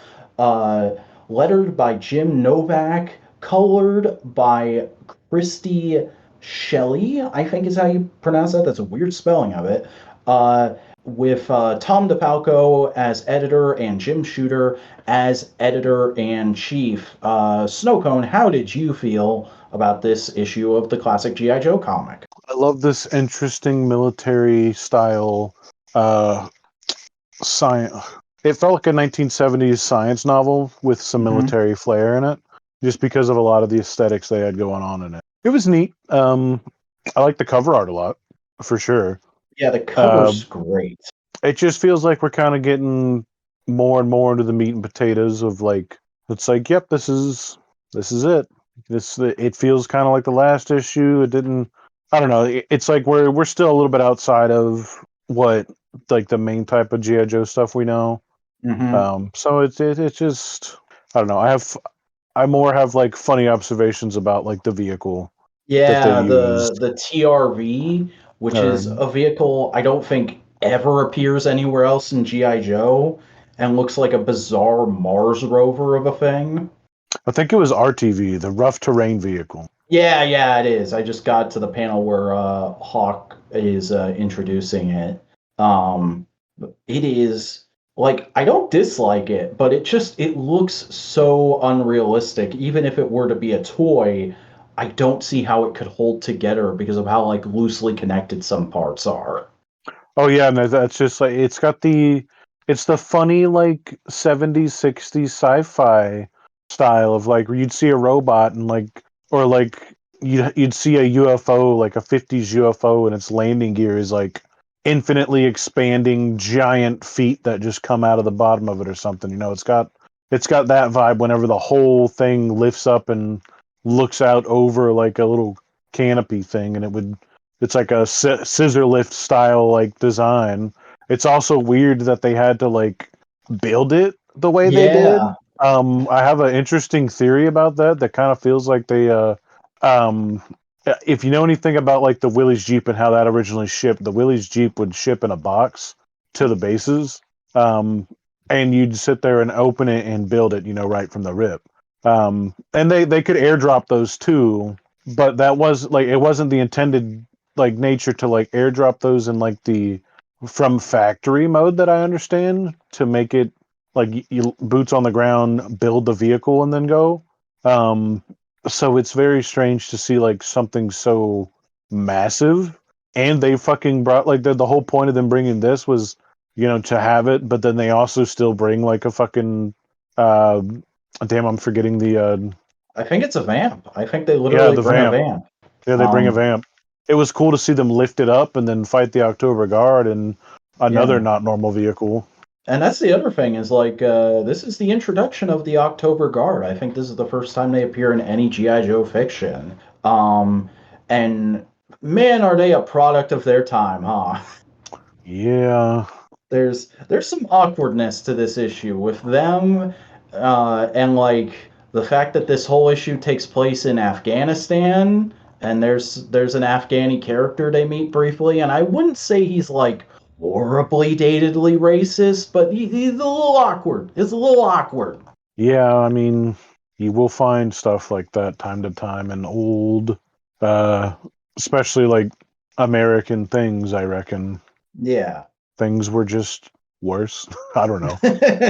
uh, Ignorant. We were more ignorant back then because I don't think Larry Hama is writing that as like this fucking stupid whatever racial slur you want to use for Middle Oh, probably Eastern not. people or don't want to use, I should say. I think he was just like going off of the knowledge he had at the time because from everything I hear about Larry Hama, he's a very nice, like accepting, Yeah. loving guy. So I don't think any of this is written with ill intent. It's just like I'm trying to write a fun adventure comic about military people for kids. So It they're was gonna go just to different. Afghanistan to get a thing. So here's the Afghani character, and here's the Russians that are occupying there, and they have to fight them. Oh, you know what? Because I was around the time that Afghanistan was invaded by Russia, and Russia got their ass clapped for that. Yeah. And I think they're literally talking about like tensions that are going on at the time in the real world. And like, hey, we're mostly concerned about Russia trying to get this thing, but also Cobra Command. They don't say Cobra Commander personally or Cobra as an organization. They call the organization Cobra Command in this issue, which I thought was funny. But they might show up and try and get this thing as well. So just be mindful of that. And then, of course, the last page reveal is here comes Cobra Commander. Uh, and Yeah, no, it's fairly well done. I like it as a piece of fiction from its time. There's certain stuff in here that like, oh, that's not gonna go anywhere. Like they're hinting that maybe Hawk is a spy, but I'm almost certain that's either not actually Hawk or he's not talking about what we think he's talking about there, because never heard anything about Hawk being a spy in this version of the continuity. Um, and also, like, they're continuing to seed a romance plot line between Scarlet and Clutch because he hits on her for I think the second issue in a row here. Um, and that goes absolutely nowhere because the big thing that continues all throughout Larry's book is Scarlet and Snake Eyes as a romantic plot line. So, it is what it is. You know, it's him working off those original 13 figures, and Snake Eyes was not a big character yet. Yeah. It was more just like fun, campy sci-fi for me for this. Yeah. Um, Uh, Art's real good this time around for that reason alone. yeah, bunch of interesting terrain because they don't do Desert Day as much. You know, we have a much more interesting color scheme for that at the very least. So Mhm. that's something, or I maybe love how I like doubt it'll be a lack of knowing. I like how most of the Joes have like a mountain of stubble on their face. Yeah, which yeah, I mean whatever. Yeah. It's just a neat detail to show they've been out in the desert for a few days. Um, but yeah, overall, solid issue, maybe a little dated, but not the worst thing in the world. And neither is buying toys. So you want to talk a little bit about recent G.I. Joe and Transformers you've been picking up, Snowcone? Um, yeah, we can go ahead and get into some of that. I'm trying to think. I don't think I've gotten to grab as many Transformers and Joes. I did. Well, no, that's not true. I got Shooter and Mole Rat? Mole Rat. Yeah, Yeah, how you liking them? Shooter is fucking amazing. Like that figure is so cool. Something about the big sniper and the fact that it feels like it has a proper like weighty break at the end of the barrel. Mm. Um, the head options you get with this character are also super fucking rad. She has a gas mask with like her default hairstyle kind of hidden behind it, and then the hairpiece pops off as a whole, and you get just her regular hair with it has kind of like a ponytail. Or she does have a part where she's got a bit of like kind of like box braids almost. She's got like a bit of Hmm. braids in her hair. So you get those three options. The sniper rifle stores on a interesting like little piece that seems like it could work for most like other weapons, but you might have to do some trial and error with that. But it's like essentially just like a flat bar with two bars sticking out of uh, either part of it, so it plugs into the black or plugs into the back part, the backpack hole, and then has a flat bar that like runs along the back, and then it just essentially has a special shaped square bit that goes into the trigger hole, and then like a little holder hand thing that kind of just lets the sniper nestle against the back like that. That's So that works interesting. out. You Cool know, pistol. I'm looking at the photos you posted in Boingo Riders Discord server right now. Because I hadn't taken too close of a look of them back when you initially posted them. I was just like, oh, hey, he got those. That's cool. Is it just me, or does she look a little bit like Zoe Saldana? Yeah, kind of. She like that face sculpt has a very striking like side profile. Mm-hmm. I was very surprised with all of it because it just seemed like again Morat is way cooler and or well no I mean Morat is a cooler concept, but I do think I like Shooter more. Morat has glow in the dark features. It just kind of feels like well no so I was kind of excited about the weapon that Morat came with and the fact that he had a drill part, but the wrists that he has don't really let him pose properly with the weapon. And Huh. I was looking at pictures of it because he's got like this weird like multi-tool to where it's got an ending it's got like the part that'll pop off and then it's like a drill and it would be like a manual drill like a sample drill or something like that, but normally those handles are horizontal to like the actual thing, so like your hand would be on the trigger and then your other hand would be like it's on a bicycle handlebar on the side of the weapon. this one has two upright ones, but the design of like the trigger part of it is already like stockless and kind of flat right there. So it doesn't really work to have the character naturally like have a stance like that. It kind of seems more like a SMG or something like that. It's a very like me problem to have with it, but I was also excited for the way that they kind of showed it off because even the regular gun doesn't work out too well. It kind of works better if you take the front part that's meant to be like another handle, and like a regular gun barrel, because then you pull the drill bit, the drill bit off, and he has got like a regular rifle, but it's like kind of like a sci-fi rifle. Again with that, because it also has an upright, well, it doesn't even have an upright like undergrip or foregrip. It's got a angled foregrip, and the other back part is already kind of angled, so he like that character cannot grab it correctly to make it look right. Um, so it's just kind of weird on that part. So it's just easier just to not give him his weapon and just let him be a scientist, or just put like the zombie thing on him and pose him like that. It is still like a fantastic figure in that respect. Um, it's just more of like I got both of them and was like ready for both of them, and I already knew I was gonna like both of them. I just ended up liking Shooter more than I did the other one. But I kind of feel like I was kind of expecting that already. Like the amount of like that I have for Shooter, I was already expecting to have. Uh, I think just like the little detractor with the gun part for Mole Rat just kind of offset it for me. Because I'm always excited. Like I'm excited to get the Dreadnoughts and get some of these other characters just because they have cool weapons that I could put in the hands of other characters. Like I love getting like those miniguns or like those big chain guns because it's always fun to pose bats and other shit with it just for shits and giggles. That's how I've always like used my GI Joe figures because people don't always use like the same type of thing, or whatever.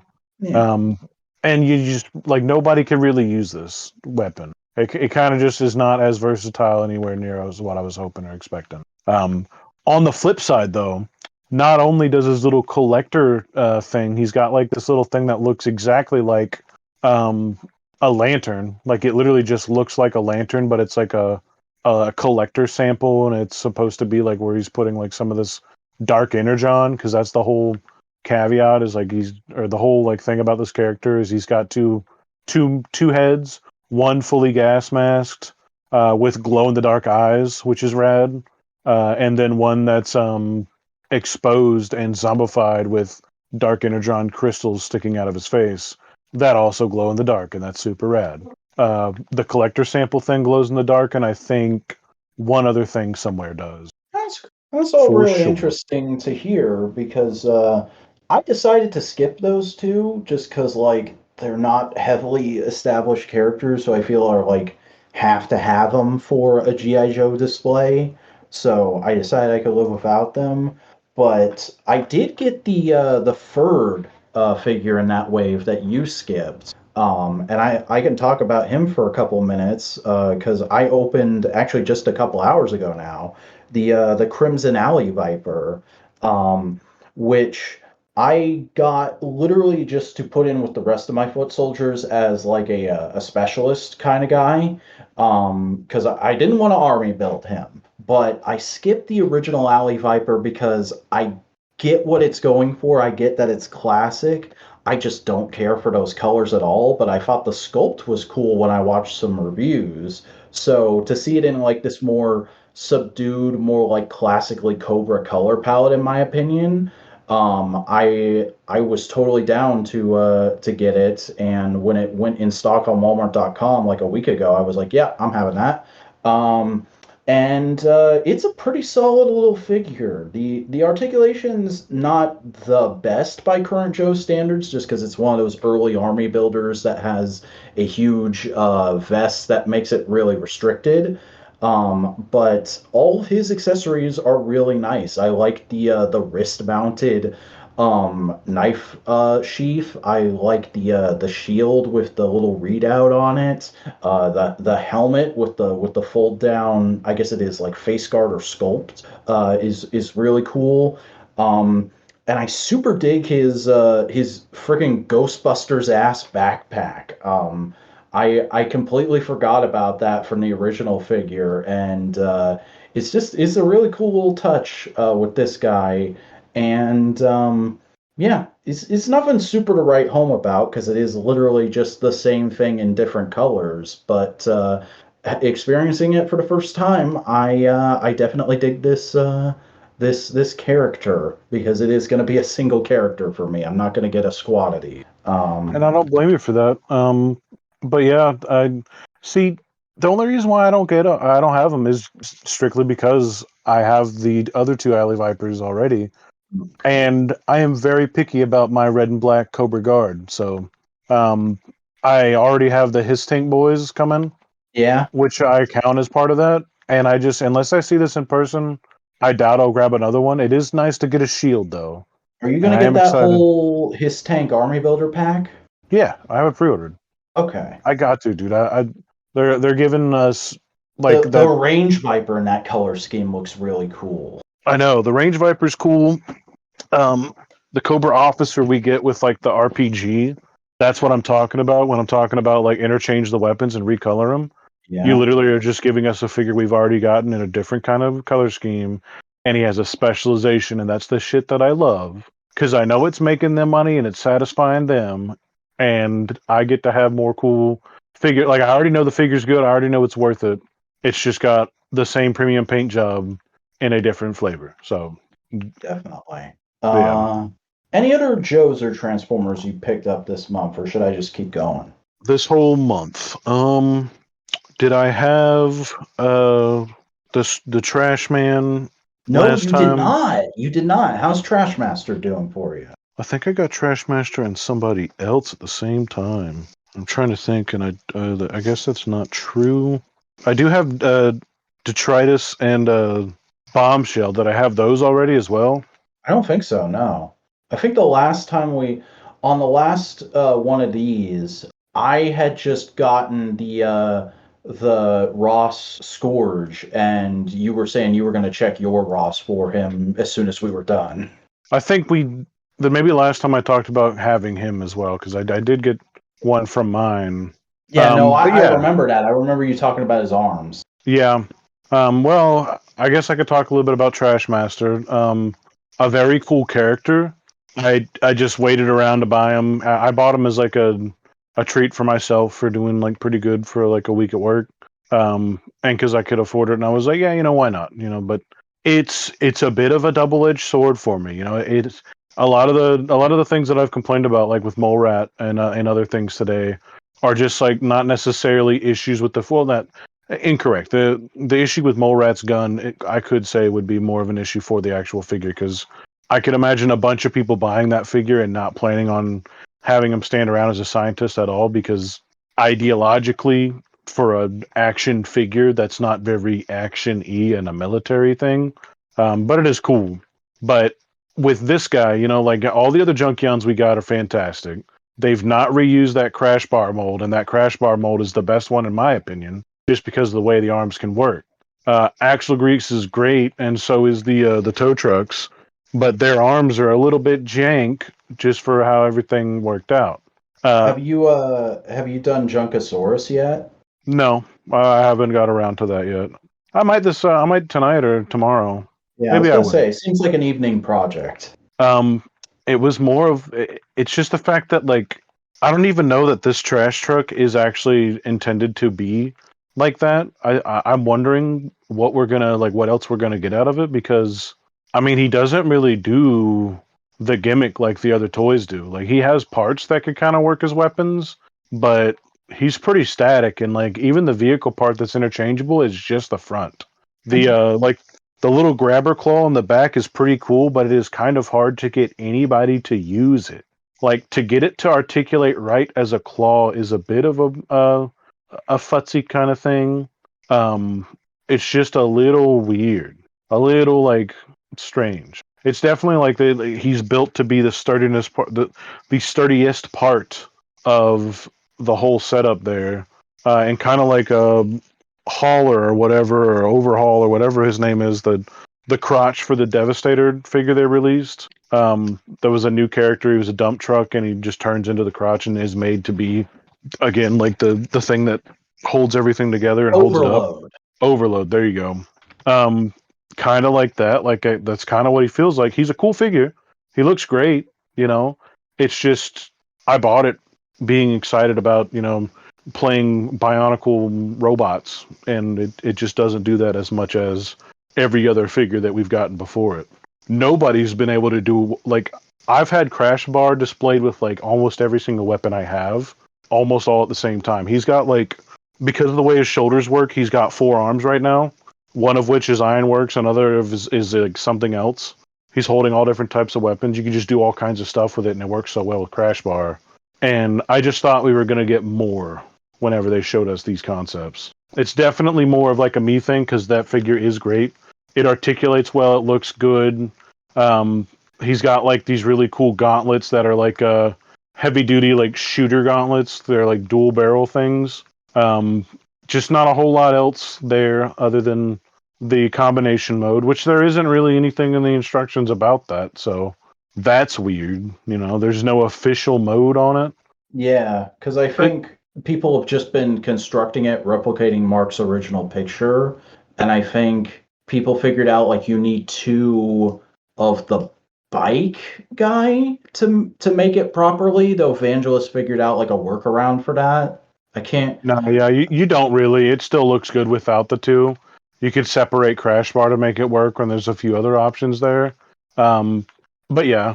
And I was also kind of waiting to see if there was going to be a re-release of that Crash Bar mold, because I want one. Yeah. I want more of that. I mean, the funny thing is, these molds are so versatile. You could make just a bunch of original characters out of them. Yeah.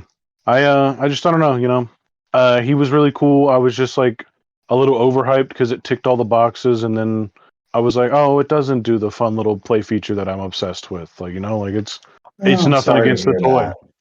Well, again, it's nothing against the toy, because if I was talking about any other Transformer, it's oh man, this Transformer doesn't completely disassemble and do all kinds of weird shit, and it only transforms into a trash can truck. Damn it. I can't believe this. I can't believe my Transformer only turns into 2 things and not 14 other different things and potentially falls apart. How dare they? Yeah. Tell you what, let's change topic a little bit. How you feeling about Bombshell? Because I've not heard anyone talk about him. He's great for the G1 Bombshell. I don't have Scrapnel or whatever. I haven't seen him yet. Yeah, weird how that happened. Seems to be the consensus on those guys, though, is they're just solid updates on the G1 Insecticons, but not much to write home about beyond. Yeah, for Bombshell, I want him to be more bulky. Mm-hmm. Bombshell's my favorite out of all of them, and the core class Bombshell or the Legends Bombshell that we got when we were getting all of those Insecticons, that Bombshell had a different vibe to him that I really dug with. His arms were cannons. Yeah, and he just felt I gotta rebuy him, honestly. That's just what I look like. That's how I see Bombshell. Is he's the heavy bruiser. arms. Yeah, and it doesn't really feel like that. He looks right, and it is cool. It's just it doesn't. I just hope they'll do a different flavor Bombshell that's not exactly G1 styled, and then I'll be fine with that, and I'll get that one too, and I'll have them all stand together, and I don't care.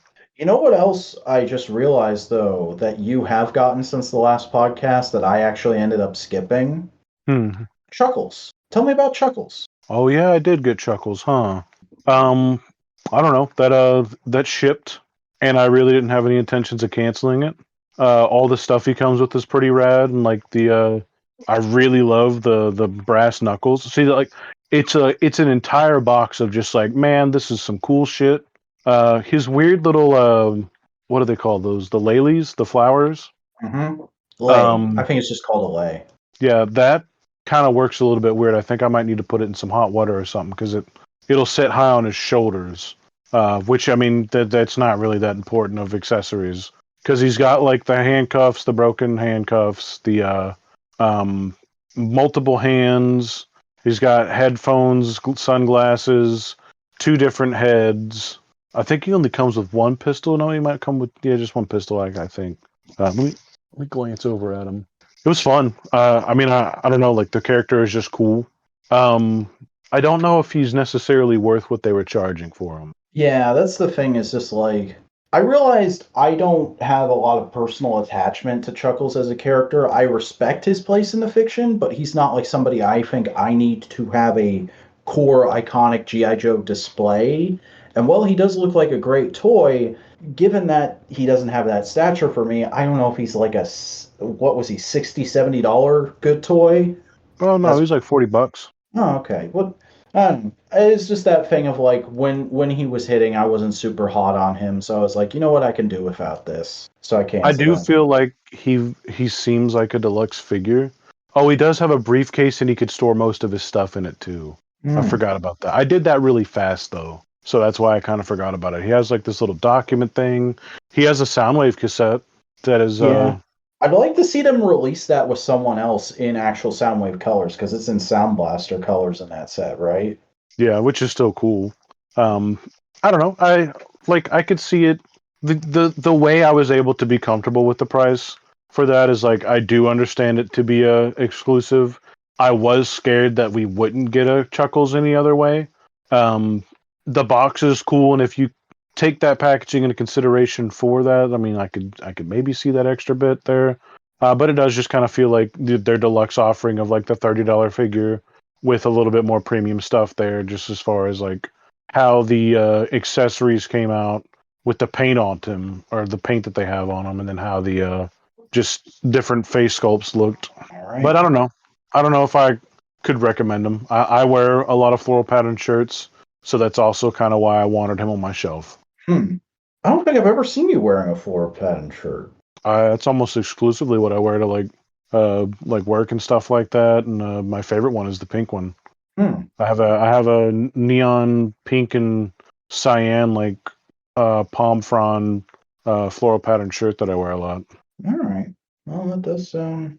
It doesn't sound out of character for you. I was just like, I don't remember you ever wearing stuff like that when we were hanging out. But No, I think I'd wear mostly t-shirts whenever you'd be around, whenever you were here, because I was at home, and I'll usually de-dress when I get home, or if I am home. I don't sit in button-up t-shirts. fair enough. All right. Well, if that's everything for you, I'll start running for my stuff real quick. I believe it is. All right. Well, continuing on with my classifieds, I got the Python Patrol Vipra, who I remember back when she was revealed, I said, like, I have no attachment to this character, but I do really like G.I. Joe ninjas, so I'm gonna leave it up to fate. If I see her in a Target, I will get her. If I never see her, I'm not gonna be broken up about it. And guess what? I saw her in a Target on my payday, so I was like, yeah, all right, come on.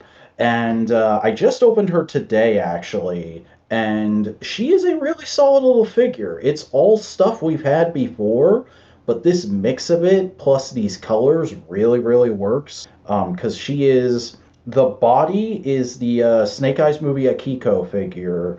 The arms are Zorana's. The head sculpt is from that Blue Ninja 2 pack.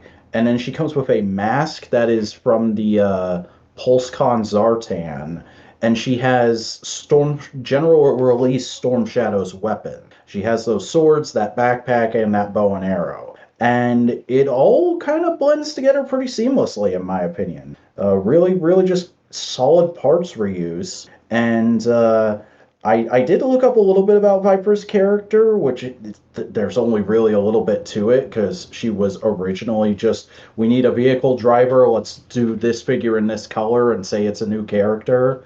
Um, so I have no problem just making up my own little headcanon for her, which is that she is to Storm Shadow what Kamakura is to Snake Eyes, in my opinion. She's an apprentice who has ideas way above her station, and it gets her into trouble, and that's what I'm going with. I also got a couple of regular release Joes this month. I got Tunnel Rat, who I was kind of hemming and hawing about because like I don't love that character, but he's also in most of the modern GI Joe cartoons, and he's based on Larry Hama. So I'm like, yeah, you kind of need him for a core classic GI Joe display, in my opinion.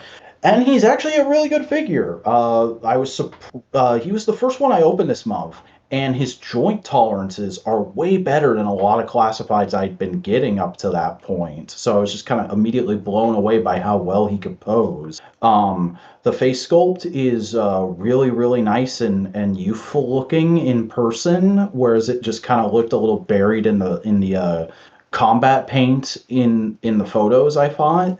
And just about all the accessories are really, really nice and intuitive. I like the flashlights. I like the little revolver he comes with. The night vision goggles are a cool idea, but I don't think I'll be using them very much just because I want to see that face sculpt. The only one I don't really care for is he comes with a slight remold of Rock and Roll's gun, which has a scope added on top of it. And that gun just doesn't work for him, in my opinion. It's way too big and bulky for a guy who's supposed to be crawling around tunnels all the time. But that's okay. I just took it off and I gave him a smaller rifle from somebody else. So, not the end of the world. And then probably one of the best Joe figures I've gotten in a long time is Lowlight, who I also opened today. I was kind of procrastinating on opening a lot of my Joes this month. I don't know why, but opened Lowlight a couple hours ago, and he is exactly as good as I thought he would. He just really solid articulation. The sculpt is spot on to the original, with a few fun added details. The whole sniper rifle situation is really cool and complex, but not annoyingly so. One little weird thing though, like because you can take the bipod off and like it all breaks down and stores in that case, and it all actually comes packed in the case. So I was putting the sniper rifle together for the first time, and the factory didn't actually cut the little bit on the end for the clip that the bipod goes into on mine. So I had to get out a knife and do that carefully, but worked fine after I did it. So not really a complaint, just an odd thing. And he gets just about every pose you'd want him to get. I got him in a really, really solid sniper pose, and he's actually still chilling out in that pose. I have him, Gung Ho, Shipwreck, Beachhead, and Torpedo all chilling out on my Fortnite boat right now. Uh, and it's a fantastic little figure. So that's all the GI Joes I got this month. I did also get some Transformers, but it's a bit of a random spattering because I found Velocitron Overrun at Ross, and I just really, really like that mold. So I was like, for $5, I will certainly buy that mold again, whereas I had no interest at regular price. And it's still a fantastic mold. The only thing they changed about it is the head sculpt, and like it's Diaclone accurate, but I don't really care. It's just a solid little car former that poses really, really well and has some fun weapons. And then I got the Earthspark one step flip changer Soundwave, just because I've been low key interested in that line since I first saw like some Twitter videos of people messing around with it. And yeah, it's a really fun, solidly executed gimmick that makes for a good stress ball. I've actually been messing with him while we're talking at various points, just because it's really simple to just hit the button, make it transform, and then reset it.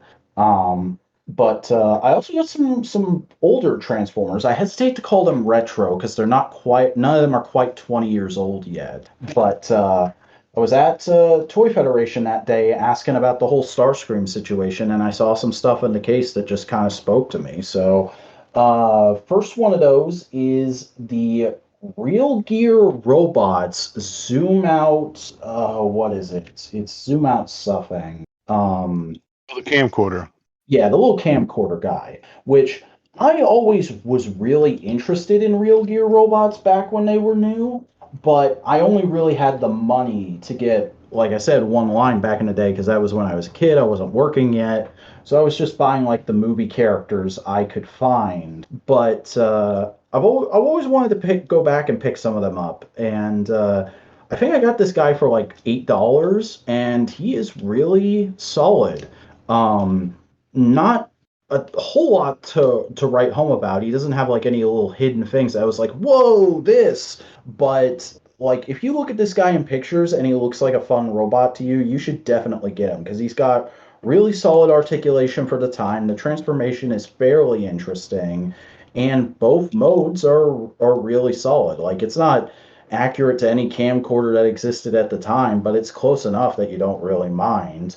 Um, oh, it's written on one of his legs, so I just saw it is Zoom Out 25X is his official name because I don't think they ever gave him like a proper Transformery name, and I don't think any of these guys have really cropped out or cropped up in anything since. The closest thing we've really had is bots, but those were all different characters, and this is just a simple concept of what if a little camcorder was actually a Transformer, and it feels the design of him feels very Minicon-esque. It feels like a two-up to Minicon in terms of toy design, if I'm being honest. But I really dig it. The touch of having Override be in the viewfinder is nice. But that's kind of all I have to say about him.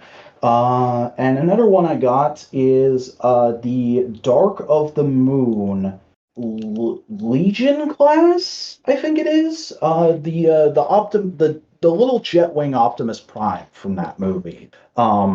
Which I didn't buy a lot of Dark of the Moon toys at the time because that was around the time when I got old enough to have critical thinking skills and I realized that the movies weren't that great. And I was very down on that movie when it came out, and I still am. I still think that's the worst Bay movie, honestly. But I didn't buy a lot of toys at the time. I think the only ones I bought were the Voyager Shockwave and the Deluxe Starscream. Um, and I always remember looking at those Legion figures and thinking, those look interesting, but not really wanting to buy them because I knew they wouldn't scale with anything else I had. And going back, I kind of wish I had bought more of that stuff because it probably would have been cheaper than any mainline thing I was collecting. And it all seems pretty fun going off this Optimus. He's got a solid little transformation, decent articulation, and a crazy good sculpt for something this small. This was like right around the time they really perfected doing Optimus sculpts, and it's a solid little set of figures. Nothing crazy Transformers wise this month, but I feel like I did okay. I would say so too. That the little camcorder guy has been one of my favorite toys, just because he does have little claw hands. Mm-hmm. And I like that the view screen turns into a little cape that you could always splay the little blades out for, and it kind of gives him like wings, kind of makes it like a little insect vibe. And his head sculpt always reminded me of the Armada Minicon that came with Red Alert. Yeah, the head sculpt is definitely my favorite part. The big lens eye is just such a cool touch. More Transformers should do that, honestly. I agree. I agree. I agree. But that's it for new pickups this month. We have this. I know I said it a little bit earlier, but man, this is our longest episode so far. I feel like, but we still got a little bit left to talk about because, as I said at the start of the show, the SAG-AFTRA strike is over now. Which means it's no longer morally reprehensible to talk about the current Transformers cartoon, which had its first season wrap up just a couple months ago. So let's do kind of like a not an in-depth, but like just a general thoughts and feelings on the first season of Transformers Earthspark. How you feel about the show in general, Cody? I absolutely love it. Nice. I don't know, something about every version of the character that we got in the show just feels lovingly done. Mm-hmm. Every character in this show feels lovingly done. Truthfully, things were done differently and interestingly. I mean, I don't know. Like, just general thoughts. It's most certainly just it's a sheer win, a sheer win. It really does feel like the freshest Transformers thing in a long time.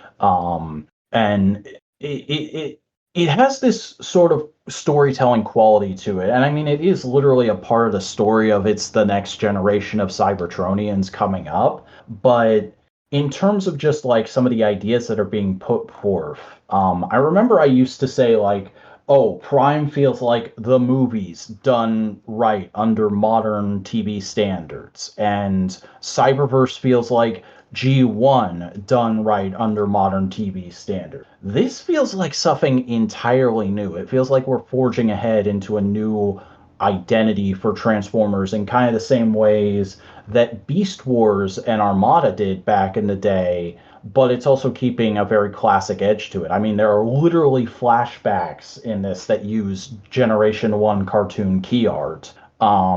But it's really smart. It's really entertaining. I dig all the characters. Um, the Terrans have been like some of the best new characters we've had in the franchise in a long, long time. And some of the new takes on old characters in this are even just really solidly done. Like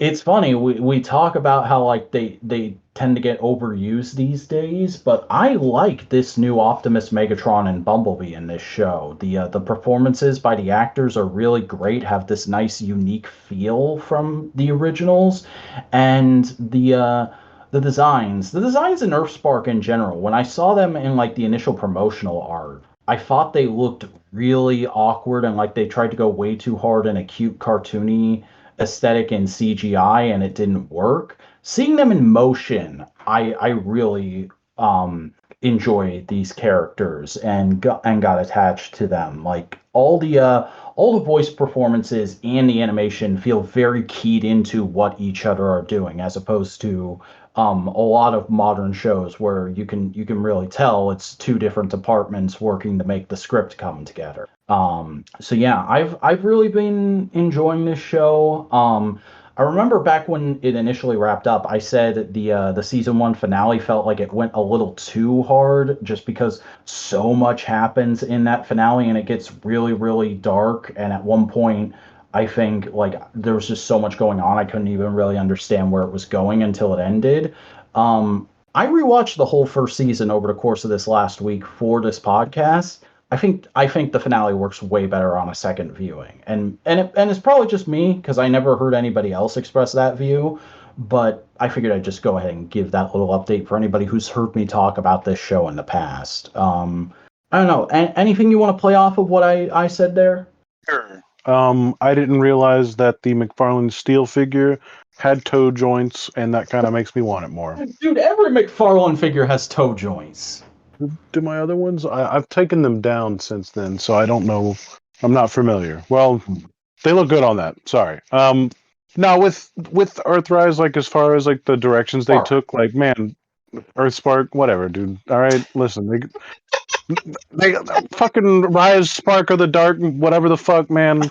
Fuck them and their naming. Like, there's three different shows, right? Named Robots in Disguise, Yeah. RID hyphen. Like, Uh, I don't even think Earthspark's all that good of a name, by the way. Like, it feels kind of awkward and generic, but like, it's also what else would you call this show given what's going on in it? Earthspark feels like they wanted to call it Earthrise or some other shit, and they just went with that instead of something that was already something else. But the show is probably like 5-star material. I want to feel like I don't know, like Alan Tudyk, his prime. I fell in love with.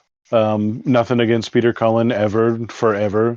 Oh yeah, we Peter love Cullen is Peter Cullen, perfect, but but there's he's like nothing the wrong first with. guy since Gary Chalk who sounds right as Optimus to me. That's not Peter Yeah, Cullen. he definitely brought his own flavor and style into that character, and I just didn't expect it to go that way. Um, but another thing would be the fact that Megatron is, a bit Scottish, a bit different, and I Yeah, love him too. Like, the I way don't the know, way he says Dorothy is just the fucking best. yeah. Um, the the human characters might be the best we've gotten, I think. Yeah, it's hard for me to say because I have other human characters I really like, but these kids are good and they feel fully formed.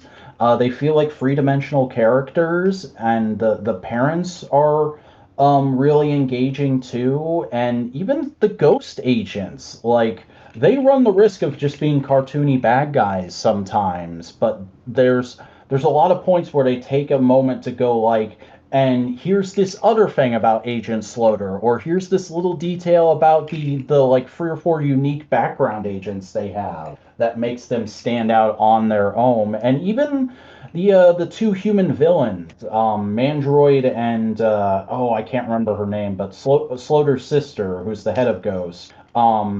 You get where they're coming from. Hopefully you don't agree with it, but you get why they're doing what they're doing, and you can see how this version of the Transformers war led to them feeling that way and wanting to do these things to the Transformers. Yeah, I mean, also, there's literally things to be said about the human characters and the human villains, Mm-hmm. and how often can that even be? Like, it doesn't even take away. Like, I don't feel like we didn't get enough time with robots on screen because holy shit, I don't think action has ever looked like that. It's never Oh yeah, really there's been some shown that way. spectacular animation in this. I love the choice to do those little like 2D animated explosions. Yeah, they it really adds like a flair and brings something that I think people will come back for, just for sure. Heck, even the Um, music. This is probably the best score a Transformers show has had since Prime. yeah. Um, how do you feel? Are we talking about both seasons, just in general? There's technically only one season, but they did it in free drops. Oh, Yeah, so we're talking about everything so far, basically. well, Tarantulas is amazing. Yeah, actually, my two favorite episodes are the Tarantulas episode, which is called Missed Connection, and then the first episode with Soundwave and RC, which is Decoy. Those are the ones that like if I was gonna just put on a random episode because I want to spend some time with the Earthspark characters, I'd watch one of those two. Yeah, and dude, RC's design is insane. I don't That know how alt they're gonna mode, make a figure out of that, but I really want it. there's no issue with making a figure out of that. It's just a car former, like. It's still got to be like other. I mean, like how are they going to integrate it into that body design? It's still going to have to be a huge backpack, but still, given RC and Earth mode, fantastic choice. I think they could surprise us in some way. We will see. It's definitely Um, possible. Have you picked up any Earthspark toys, by the way? I don't know if we've ever talked about that. no, I never have gotten around to it. I've wanted quite a few of them, but not Okay. enough. Yeah, I talked about that one step sound wave, which is a fun little toy. But I got Twitch back when she came out, and like she is good, but she definitely feels like one of those figures where they need a little more time to cook on the design. It wasn't quite there as a toy. And I mean, I got the deluxe class one because there's so many different like sublines for Earthspark, but um, I did get Twitch. I liked her, but I didn't love her. But I am definitely going to get Nightshade when they drop because I have heard nothing but good things about that toy. Yeah, that figure looks absolutely impressive to me. Like just different flavor. Like to see that was my initial like child reaction to Beast Wars when I was a kid. Whenever I saw stuff like that and I saw it be different, I was like, well, how come it's just not giant robot animals? Because that's what they do. They do it doesn't look like a giant like regular owl. It's a giant green ninja owl thing, and like and just I think like them as a character really works in general. Just like the way that character talks and like views the world always kind of adds something to like the scenarios. Um, but I don't know. I mean, it's just kind of hard to run out of stuff to say on uh, those designs. Like seeing Jawbreaker, seeing Yeah. Jawbreaker's Oh alt man, mode, that's and another great episode. That whole episode where Jawbreaker gets his alt mode and you have a friggin' G1 ass Grimlock that has PTSD and anger issues and like it's all about him dealing with that at the same time as Jawbreaker is coming out of his shell. And Grimlock's voiced by Keith David. Holy shit. What a fucking love it. yeah, that's one of the best Grimlocks I think we've ever seen. Heck, even one of the best Star Screams we've ever seen. First of all, love that they got Steve Bloom back to do the role again. I loved his Star Scream in Prime, and I kind of like this version even better because this is a Star Scream where he's he's much more the victim. Like The Prime Starscream was very much like a sadistic schemer, who's really just like a cowering piece of shit. Whereas this Starscream is like, no, I did scheme against Megatron, but it's because Megatron was a horribly cruel leader and he made things awful for all of us. And now, when Megatron's turned away from even the cause that they were united under, he can't forgive him. But he's still able to warm up to other characters like the Terrans. That's such an interesting take on that character. Yeah, almost giving me slight Armada vibes. Uh-huh. How Um, how do you feel about this version of Wheeljack and Ielita One? Because I feel like they kind of fade into the background, but they do have solid moments here and I don't think I like Wheeljack with the Southern accent as much as I would have thought to. I like the character. I just I love like the Wheeljack scientist aspect, and he's still got that going for him. And like I don't know, it's just another different type of thing for me. I don't really have a problem with it. And again, like if I had like total creative control and I was choosing between one or the other, I don't really think it like adds or takes away doing either or. So like it's just one of those things where it's just like, it works. It's fine. As far as the accent goes, design wise and everything else like it, I did really love what we got with Wheeljack there. Alita One, I really like that the vehicle mode that we get. I mean, we haven't really gotten like a side by side thing, um, which is kind of what that is, like a super golf cart uh-huh. or like a gator if you had to use one of those before. Yeah. But I like the little moment that we get of Wheeljack bonding with Twitch because Twitch scans one of his drones. But other than that, there's just not a lot to him, at least so far. Uh, and Alita One is kind of in a similar place for me, where like she has a really cool segment of that first episode where Jawbreaker's trying to figure out his alt mode, where she talks about how she found hers. But I don't know. The designs for them are fine, but they just never really quite get to what I think of their characters being. Like, Wheeljack's the mad scientist who's constantly coming up with crazy shit that propels the plot forward. And like I want to say like this character has to be defined by this, but the thing I think everybody knows about Ielita One is that she was created to be Optimus Prime's girlfriend, and in this, there is no implication at all that they are involved. I think it's said at one point that she's his second in command, but other than that, like pretty much every relationship in this show is very platonic. And I think that's probably a conscious decision with it being a kids show. But it's also kind of just awkward because everything else about the show feels fairly progressive for a Transformers show. I mean, the mom and dad talk a lot about stuff, and I don't know. That's true. There's that one really good scene of Alex talking about how scared he is of losing Dot. Yeah, I mean, I think that's fine if they're going to let those characters. Because, like, I don't know. Like, I don't have a problem with Alita not just being there to be someone's girlfriend. Like, I could see them having that also be a decision of just because, Yeah. a bit of a dated thing. But again, I didn't really feel like they pushed the envelope too far either. Um, I'd say, if anything, it kind of feels a little like blurry to see like RC and Alita One exist in the same space with a very similar color scheme. Yeah. It's like good thing Windblade's not in this show, or it would just be a wall of pinkish red. Well, I'm sure Windblade will be eventually. Yeah, probably. But yeah, I don't know. It's a very very good start, and hopefully they can continue propelling along that line. I'll definitely be checking out season 2 as soon as it starts dropping. Oh, absolutely. Looking forward to it for sure.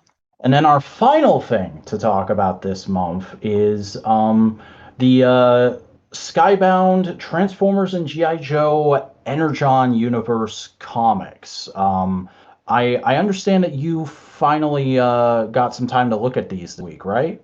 I looked at the first issue. I don't think I continued to read the rest of them. The I first issue of got Transformers. yes, the one where you see Prime. Maybe I didn't Yeah. do it correctly. Well, there's 5 issues of Void Rivals and 2 issues of Transformers right now. Duke and Cobra Commander are going to be starting up next month. And essentially, it's an ongoing comics universe. There hasn't been heavy crossover between books yet, but there has been like a character will appear in this book and then they'll go on to appear in a scene in another kind of stuff. Like the big thing with Void Rivals #1, because Void Rivals was advertised as just like a new indie sci-fi story that Robert Kirkman, the Walking Dead and Invincible guy, is doing. And then at the end of that first issue, Jetfire is found and awakens and goes like, "Oh shit, I've been unconscious for how long? I got to go see what's going on Cybertron." And then he shows up at the like halfway through Transformers #1 and is like, "Oh no, everybody's out cold because of the ship crashing. I'm gonna start waking them up." And then Starscream goes, "Hey, fucking just wake up the Decepticons now that you've waken me up." He's like, "What's a Decepticon? What's an Autobot?" Like he's been gone for that fucking long, and then Starscream just is like, "Nah, screw it," and shoots him. Yeah, So I mean, I don't know. Like, how far do you think we're gonna get with these? Like, how far? Just like, I know the plans are there. Like with the rest of this, I most certainly did not do it correctly. Now that I'm realizing it, because I brain did I not think work right with Void Rival. Yeah, I was like, I knew it was gonna be GI Joe Transformers and the rest of it. I did forget that like it started with Void Rivals first. I was like, oh, Transformers, right? eh, Um, I mean, it's fine. I feel like this is gonna go for a good long while. Because I've seen some people who were really into IDW saying like this doesn't feel very for them and that they're not interested in it. But then I'm seeing tons of other people go like, "Oh, new Transformers comics universe. I'm getting in on this." And apparently, because the writer and artist of the Transformers book, Daniel Warren Johnson, has a YouTube channel and he does a weekly live stream. And I remember back when it was announced that he was writing the book and that pre-orders went up. He was like, "Yeah, I just heard today actually that pre-order numbers for the book are really, really good, and Hasbro's really happy and excited about it." So this will probably be going on for a while at least. And I mean, I'm into that because it's all creators that I like. Daniel Warren Johnson is a fantastic artist and writer. I've read a couple of his other works. Robert Kirkman is Robert Kirkman. Everybody knows that guy's good at what he does, and he's a very shrewd businessman. So I think he could keep this going for a while anyway. And Joshua Williamson is like the current it guy at DC. He wrote their last 2 big events. He's writing Batman and Robin and Superman right now. And I, I like most of his stuff. He's done a couple things that just weren't for me, but for the most part, he does a decent job. And but listening to interviews with all these guys, it's like Robert Kirkman clearly loves both brands very, very much. Daniel Warren Johnson, like his 2 favorite things are Transformers and wrestling. So he's trying to make the best Transformers comic he can that also has suplexes in it. dude, And the cool factor, right? Like, I yeah, mean, holy shit. Like, there's nothing wrong with like doing shit just because. Um, but sometimes shit can just be done, be as cool as it is, and it's just like think fuck that this exists in canon now that we could say it. You know, it's like to the same degree, but way cooler because it's way more like just I could see that just happening maybe. It's like Godzilla doing like the tail kick, you know. It's like it's something silly, but like, oh, sweet, you know, like, yeah.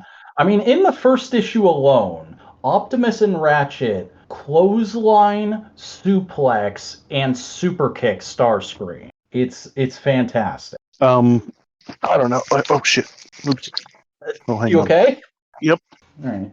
And I was gonna say, Joshua Williamson's GI Joe books aren't out yet, obviously, but like because I've read his stuff before and because I've listened to a lot of interviews with him, and he seems like his 2 favorite things are comic books and GI Joe. I think that book is going to be pretty good, even though some of the casting choices seem weird for it right now. I think it's just we got to get knee deep into it. And I will say you should definitely, even if you're not going to check out Void Rivals, because Void Rivals is a solid book on its own, though the Oh, Transformers I need to stuff, go back. I yeah, definitely need to. yeah, it's a good book. But the Transformers stuff in it is mostly relegated to like cameos. Like first issue, Jetfire shows up. Second issue, the Skuxoid shows up. Third issue, the Quintessons show up. Like it's that kind of thing. And Hmm. it's out in deep space, way far away from everything else that's happening. But the second issue of the Transformers book, which came out last week, I think it was, we were talking about that on No Prize. For as much as I like Earthspark, that one issue of the Transformers comic, Transformers #2 by Daniel Warren Johnson, it's probably my favorite piece of Transformers media that's come Holy out hell! all year. I could go Uh, get it physically and have it physically. I like that's how is it okay to like read in store? I don't know. I don't know. I, I I mean, usually it is, but there's always an expectation that you're going to buy something if you go in. Okay, well, if I spent money at the store, then it's okay. Yeah. All right. But yeah, no.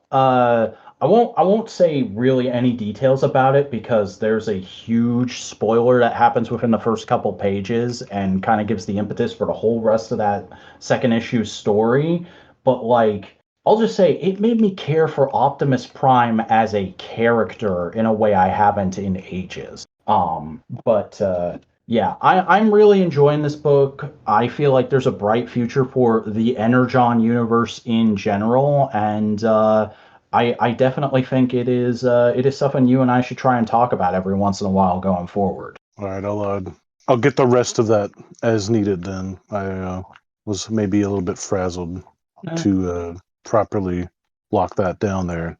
Um, I don't know. I am still excited to see just what other weird shit we get out of this, and hopefully it grows. I'd only want it to grow more. You know, yeah, like I think into they an only unkillable have the beast. license for Transformers and Joe right now, but man, if they can get like other characters beyond their initial casts and like get into some of the really weird and crazy shit, like even just the Skuxoid alone showing up in Void Rivals is kind of crazy because that's a character that only ever appeared in the G1 Sunbow show. Yeah. Maybe they'll do more with not not Rock Lords, but whatever they're calling the actual thing for the Rock Lord toys that we're getting. You know what I'm talking about? Yeah. I think they said back when they first gave the license to Skybound, like Chris Cook's current CEO of Hasbro did a interview where he said like, "Oh, we're letting them do a story that promotes our brands. We don't want to make a toy commercial anymore." But also like it's Hasbro, so I don't see that lasting forever. Yeah, which might be when things get worse if that happens. Maybe Hasbro understands. We'll see. That's naive to say. Um, I don't know though. I mean, like, I think it's already proven uh, to be something not just different or new. It's already proven to be something that was of quality with the numbers it was putting up. It had people talking about it in a way. I think it trended on Twitter, did it not? I would not be surprised if it did, but I've not been on Twitter enough to know lately. Fair enough. I just know that like it was very much like impressive for just a regular comic release whenever it was kind of like popping out there. I've seen some people make some complainty shit about it, but like it's mostly just people like G1ers, you know, with the capital W. Yeah, which is funny because this is the most like here's the G1 you always wanted to see as a kid kind of thing we've gotten in a while. Yeah. But I think sometimes those people just complain to do that.